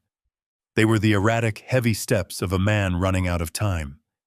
He walked past the kitchen and turned into the dining room, fumbling for the light switch on the wall. The crystal chandelier above the table flared to life, casting a harsh, unforgiving light across the room. I sat at the head of the table, my hands neatly folded, looking up at him with an expression of mild, confused innocence. Bradley looked absolutely horrific. The plush bathrobe he wore hung loosely from his shoulders. His face was pale and slick with a cold sweat. His eyes were wide, bloodshot, and darting frantically around the room. He looked at me, breathing heavily through his mouth, trying desperately to pull the shattered pieces of his false authority back together. He slammed his hand down on the wooden table, making the wood shudder. He demanded that I stand up right now. His voice was a ragged, high-pitched bark, entirely stripped of its usual smooth confidence. He told me to go upstairs, put on my shoes, and grab my coat. He said we were leaving for the bank immediately. He did not mention the explosive argument with his wife. He did not mention the scattered text messages currently littering the kitchen floor. Instead, he attempted to spin a pathetic, transparent lie. He claimed Megan had received a sudden family emergency and had to fly out of state. He said her departure made him realize how fragile life was, and that it was absolutely critical we secure the offshore assets today before the banking systems closed for the weekend. The sheer desperation in his voice was palpable. He was terrified. He knew Megan was heading straight for a divorce attorney. He believed she was going to try to freeze his assets or expose his crimes to get a larger settlement. He needed the $3 million right this second so he could disappear before the walls completely caved in. I looked at him with wide, frightened eyes, playing the role of the overwhelmed elderly father to absolute perfection. I told him I did not understand why we had to rush. I told him my back was hurting, and I was feeling very tired. I begged him to let me rest until tomorrow morning. My resistance acted exactly like gasoline poured onto a raging fire. Bradley leaned over the table, his face inches from mine, his breath smelling stale and sour. He yelled that we did not have until tomorrow. He grabbed my arm, his fingers digging painfully into my bicep, and tried to physically pull me out of the heavy wooden chair. I let out a sharp cry of pain, forcing him to let go. I rubbed my arm, looking up at him with tears forming in the corners of my eyes. I nodded slowly, my voice trembling. I told him I would go with him. I told him I just wanted this whole confusing ordeal to be over so I could finally have some peace. Bradley stepped back, running a trembling hand through his damp hair. He let out a harsh breath of relief, telling me to hurry up. But as he turned to walk away, I called out to him. I stopped him dead in his tracks. I told him there was a massive complication with the offshore account. I explained, using a slow and apologetic tone, that international banking protocols were incredibly strict. I told him the bank managers knew me personally. If a sudden transfer of $3 million was initiated by my son without my explicit, legally documented consent, the bank would immediately flag the transaction as elder exploitation. They would freeze the funds, call the federal authorities, and lock the account down for months. I watched the terror wash over his face all over again. He asked me, his voice cracking with sheer panic, what we were supposed to do. I lowered my voice to a conspiratorial whisper. I told him there was only one way to bypass the security protocols. I reminded him that I was old and my memory was failing. I said the bank would never trust my verbal authorization alone. I looked directly into his bloodshot eyes and told him he had to bring the physical power of attorney document. I explained that the document was the ultimate legal shield. If he presented the notarized paperwork to the branch manager, proving he had absolute legal authority over my entire estate, the bank would have no choice but to process the massive international wire transfer immediately. I told him the document was the only key that would unlock the vault. Bradley stared at me for a long, silent moment. I could practically see the frantic gears turning in his panicked mind. He was weighing the risk. Taking the extorted document out of the house and presenting it to a bank official was a massive gamble. But his greed and his absolute terror of being left completely broke by his wife far outweighed his caution. He nodded sharply, a manic gleam returning to his eyes. He praised me, telling me that was a brilliant idea. He told me to wait right here while he went upstairs to get dressed and retrieve the paperwork from his locked briefcase. He turned and practically sprinted out of the dining room and up the grand staircase. I remained seated at the heavy wooden table. The trap was now fully armed. The hook was set so deep in his jaw that he would never be able to tear it out. He believed the power of attorney was his golden ticket to unimaginable wealth and freedom. He had absolutely no idea that presenting that specific extorted document inside a federally insured bank, across state banking lines, elevated his crime from a local domestic dispute to a massive federal felony.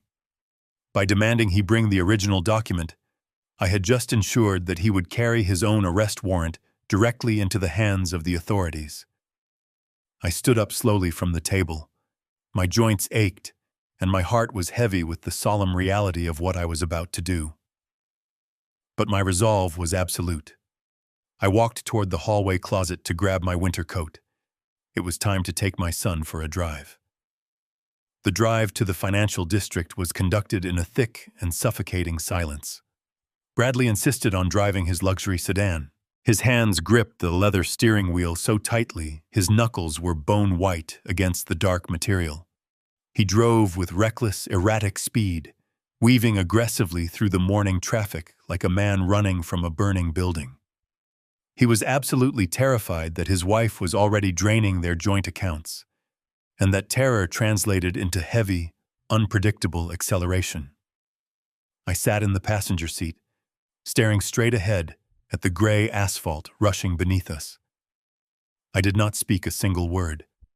I focused entirely on the rhythmic thumping of the tires against the road, using the sound to keep my own heart rate perfectly steady. Bradley kept patting the breast pocket of his tailored coat every few minutes.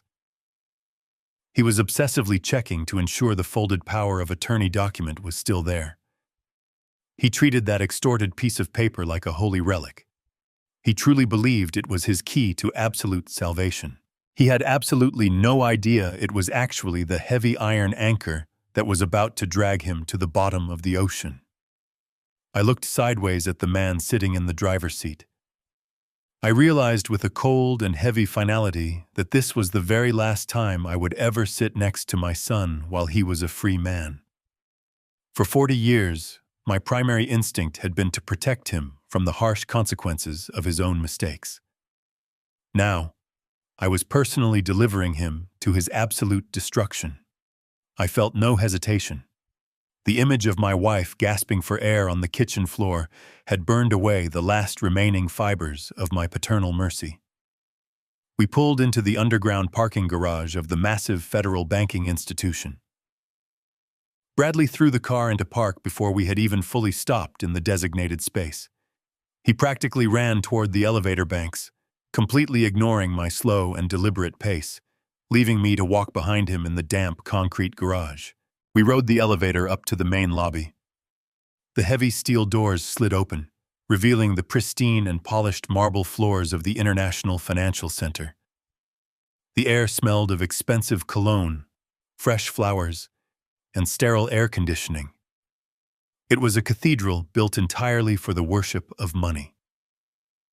Bradley marched directly past the standard teller lines and approached the heavy oak desk of the senior branch manager. He slapped his hand flat down on the wood, demanding immediate access to a private conference room for a highly sensitive international wire transfer. He used his most arrogant and demanding corporate voice, desperately trying to project the illusion of immense wealth and untouchable authority.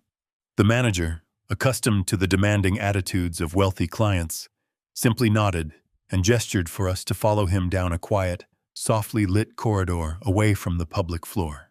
We were escorted into a windowless conference room located deep inside the secure wing of the bank. The room featured a long and highly polished mahogany table surrounded by heavy, high-backed leather chairs. The manager asked politely if we needed anything to drink before we began our business. Bradley dismissed him with a sharp and highly disrespectful wave of his hand, stating that we were on a very tight schedule and demanded absolute privacy. The manager stepped out of the room, pulling the heavy wooden door shut behind him with a soft and solid click. Bradley immediately walked to the head of the long table and sat down in the largest chair. He reached into his breast pocket, pulled the power of attorney document out, and smoothed the sharp creases flat against the polished wood.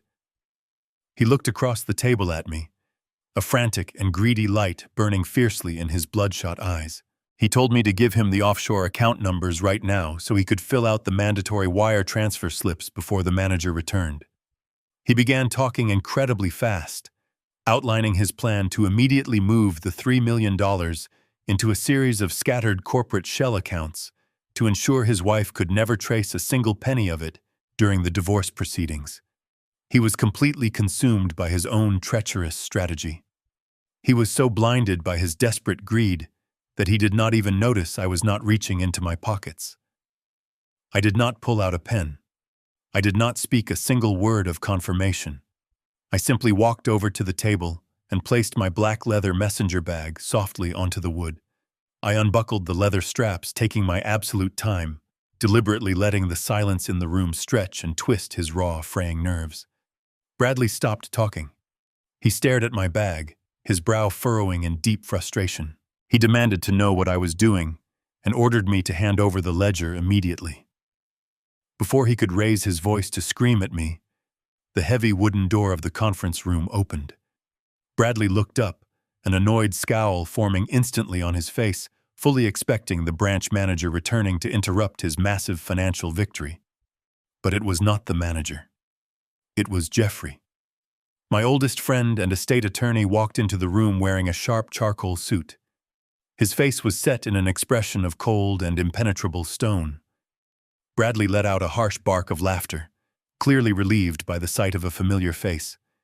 He stood up from his chair, extending his right hand, and told Jeffrey he was incredibly glad the estate lawyer was here to officially verify the documents and speed up the massive international transaction. Jeffrey did not take his hand. He did not even look at Bradley. He simply stepped completely inside the room and moved quietly to the side. Two large men followed immediately behind him, stepping silently through the doorway. They were wearing plain dark suits, but they carried the unmistakable and heavy aura of seasoned law enforcement. Their posture was rigid and deeply observant, their sharp eyes scanning the room and locking instantly onto Bradley with clinical precision.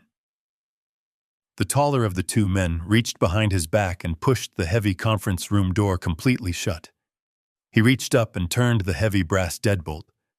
The loud and metallic snap of the lock engaging echoed through the small, windowless room like a terrifying gunshot. Bradley froze entirely. His outstretched hand dropped slowly and limply to his side. The arrogant smirk vanished from his lips in a fraction of a second, replaced by a deep, profound, and paralyzing confusion. He looked from Jeffrey to the two silent strangers standing firmly between him and the only exit. His eyes darted wildly around the room, the terrifying reality of his situation beginning to slowly pierce through his massive ego.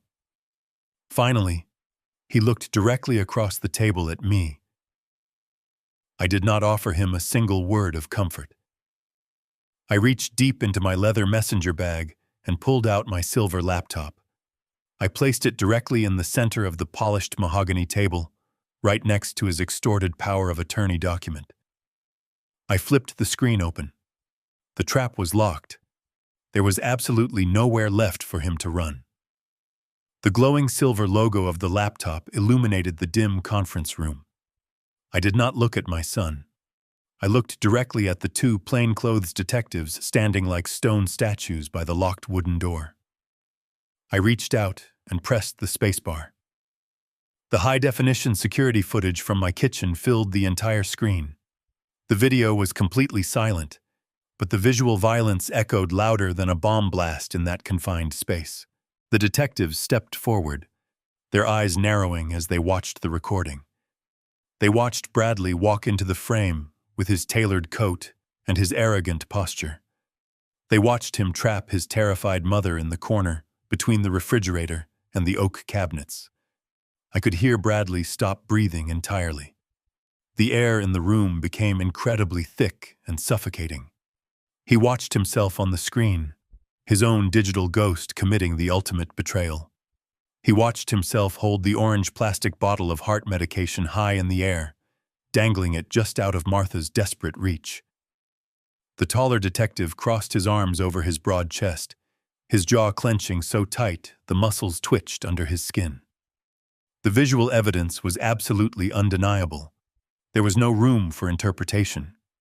There was no way an expensive defense attorney could spin the horrific cruelty playing out on the glowing screen. We all watched Martha collapse to the kitchen floor, grasping for air, forced to sign the blank paper just to stay alive. We watched Bradley calmly pocket the document and toss the life-saving pills onto the counter before drinking a glass of water. When the video finally ended and faded to black, the silence in the conference room was absolute and terrifying. Bradley opened his mouth to speak. He tried to form a word, a lie, an excuse, but his throat was completely dry. He looked at me with eyes wide with pure, unadulterated terror. He finally realized that the exhausted, broken old man he thought he had completely conquered was actually the architect of his total destruction. Jeffrey stepped forward, breaking the heavy silence. He did not raise his voice. He spoke with the cold, measured cadence of a federal judge reading a final death sentence. He looked down at Bradley, who was now trembling uncontrollably in the heavy leather chair. Jeffrey pointed a rigid finger at the blank computer screen. He stated that the video was clear, irrefutable evidence of felony extortion and severe elder abuse. He explained that deliberately withholding life-saving medication to secure a legal signature is legally classified as coercion under threat of imminent bodily harm or death. It is a violent felony that carries a mandatory minimum prison sentence in a state penitentiary. Bradley shrank back in his chair, his hands gripping the armrests so hard his knuckles turned stark white. He stammered, his voice cracking and high-pitched, claiming that the video was a massive misunderstanding and that he was simply trying to help his mother manage her complex medical needs. Jeffrey did not even acknowledge the pathetic lie. He pulled a thick folder from his briefcase and dropped it onto the polished mahogany table right next to the laptop. He told Bradley that the physical extortion was only the beginning of his legal nightmare. Jeffrey systematically broke down the entire financial trap. He brought up the fake medical evaluation. He stated that hiring a corrupt private doctor to falsify a medical affidavit and declare an elderly woman legally incompetent constitutes a massive criminal conspiracy to commit fraud. He told Bradley the authorities were already dispatching officers to arrest Dr. Sterling at his private clinic. Then Jeffrey turned his attention to the document sitting on the table. He explained that by taking an extorted, fraudulent power of attorney document and physically bringing it into a federally insured banking institution, Bradley had crossed a massive legal threshold. He had actively attempted to authorize a massive wire transfer using stolen credentials. Jeffrey stated with absolute precision that this action constituted multiple counts of federal wire fraud and severe bank fraud. Because he used interstate banking lines to secure the initial secondary mortgage, the jurisdiction immediately shifted from local police to federal authorities. The federal government would now be handling the prosecution. Bradley let out a pathetic, whimpering sound. He looked frantically at the folded power of attorney document resting on the table.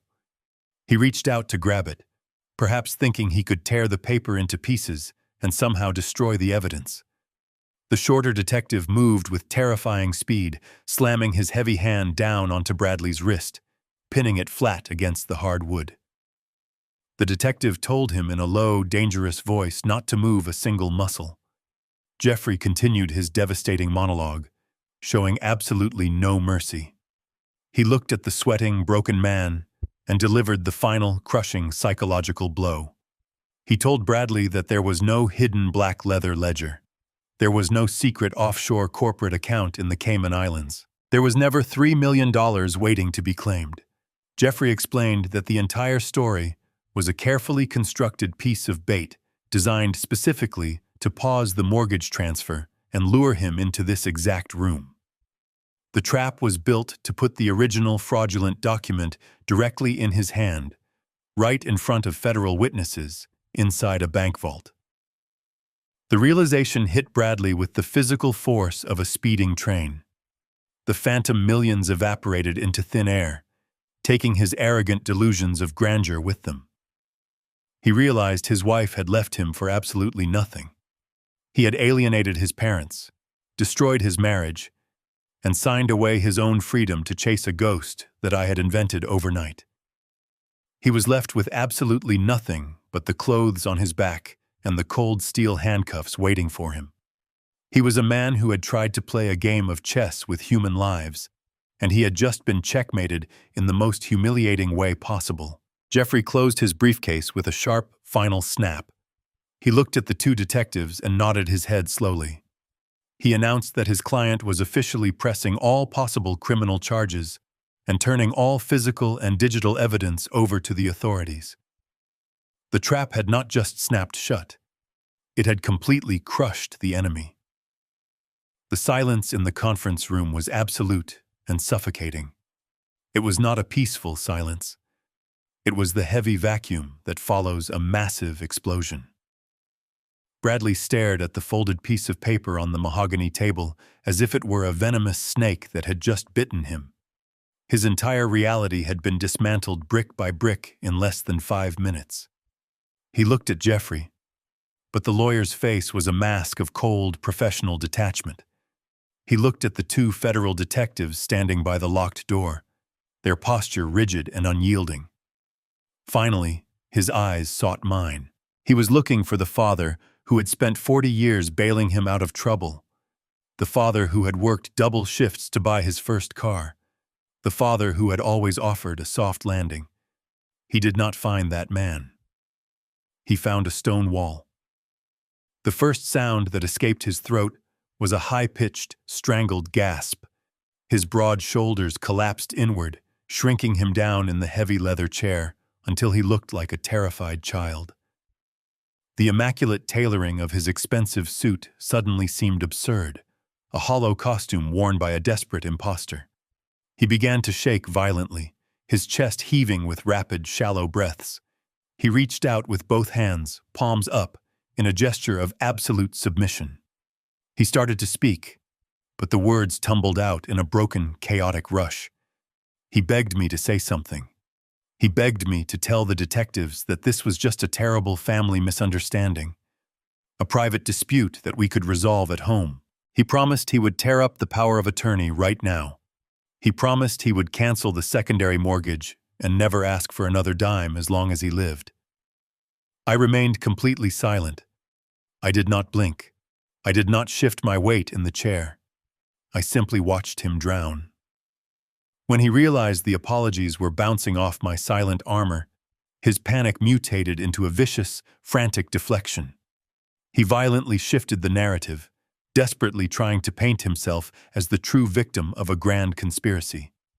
He pointed a shaking finger at the empty space beside him and began screaming about Megan. He blamed his wife for every single catastrophic decision. He claimed she had manipulated him, poisoned his mind against us, and threatened to leave him destitute if he did not secure our assets. He swore on his life that the entire extortion plot was her idea. He painted her as a ruthless sociopath who had forced his hand, weeping loud, ugly tears as he described the relentless pressure she had put on him to fund her luxurious lifestyle. He told the detectives they needed to arrest her instead of him, claiming she was the real criminal mastermind who had engineered the entire fraudulent operation. His voice grew hoarse as he sobbed, the tears streaming freely down his pale face, dripping off his chin and staining his silk tie. He slid out of the heavy leather chair and dropped to his knees right there on the polished hardwood floor. He crawled a few inches toward my side of the table, clasping his hands together in an attitude of desperate prayer. He invoked the memory of his childhood. He talked about the days I used to take him fishing at the lake. He talked about how much Martha loved him. He weaponized every sacred memory we shared, twisting them into pathetic tools to pry open my locked heart. He sobbed uncontrollably, begging me not to send my own flesh and blood to a federal penitentiary. He cried out that he would not survive in prison, that his life would be completely destroyed, and that I could not possibly do this to my only son. The two plainclothes detectives looked at me, waiting for my signal. It is a terrible thing to watch the child you raised completely strip himself of all human dignity. A lesser man might have broken. A lesser man might have reached down, pulled him up from the floor, and told the authorities to leave. But the man sitting in that chair was not the father who had raised him. That father had died the moment he watched the security footage in the cold garage. I looked down at the pathetic, weeping creature on the floor, and I felt absolutely nothing. There was no anger left. There was no grief. There was only a profound, freezing emptiness, a complete and absolute detachment. He had crossed a boundary that fundamentally severed our connection. He had chosen money over his mother's life. The taller detective took 2 heavy steps forward. He reached down, grabbed Bradley by the collar of his expensive suit, and hauled him roughly to his feet. Bradley let out a sharp cry of panic, his legs scrambling for purchase on the smooth floor. The detective spun him around, forcing his chest against the polished mahogany table right next to my silver laptop. The second detective moved in with terrifying efficiency. He grabbed Bradley's wrists, pulling them forcefully behind his back. The sharp metallic click of the heavy steel handcuffs ratcheting tight around his wrists echoed sharply in the small room. Bradley thrashed against the table, his face pressed against the wood, screaming my name over and over again, begging for mercy. I stood up slowly from my chair. I buttoned the front of my coat, taking my time, smoothing the fabric with steady hands. I walked around the edge of the large table and stood directly over him. The detectives held him firmly in place. Bradley tilted his head up, his face red and swollen, tears and sweat shining under the harsh overhead lights. He looked into my eyes one last time, a desperate, final plea for the fatherly love he had so brutally exploited. I looked down at him, my expression completely frozen. The room fell perfectly silent, save for his ragged, panicked breathing. I leaned down slightly, bringing my face close to his, and spoke the only words I had offered him since we entered the building. My voice was low, steady, and colder than ice. You took her breath. I take your freedom. Bradley let out a long, agonizing wail of pure despair. It was the sound of a man completely devoid of hope. The taller detective grabbed him by the upper arm and jerked him away from the table. They marched him forcefully toward the door, his expensive shoes scuffing against the floor. Jeffrey stepped aside, pulling the heavy wooden door open to clear their path. The detectives pushed my son out into the corridor, his cries echoing loudly down the hallway before fading away as they dragged him toward the service elevators. Jeffrey closed the door softly behind them. The click of the latch sealed the room in absolute quiet. I stood alone by the mahogany table. I reached out and closed the lid of my laptop. The silver screen went dark. The threat was entirely neutralized. The nightmare was finally over. I picked up my messenger bag, feeling a deep, quiet peace settling firmly into my bones. I walked out of the towering glass building and stepped into the crisp afternoon air. The heavy and suffocating adrenaline that had fueled my every movement for the past 72 hours finally began to drain from my veins. It was rapidly replaced by a profound and overwhelming exhaustion that settled deep into my bones.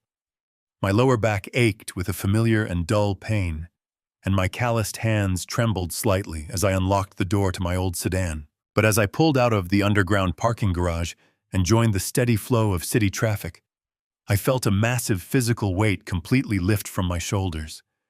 The sky above the towering skyline seemed remarkably brighter, the heavy gray clouds finally breaking apart to let the golden sunlight pour through.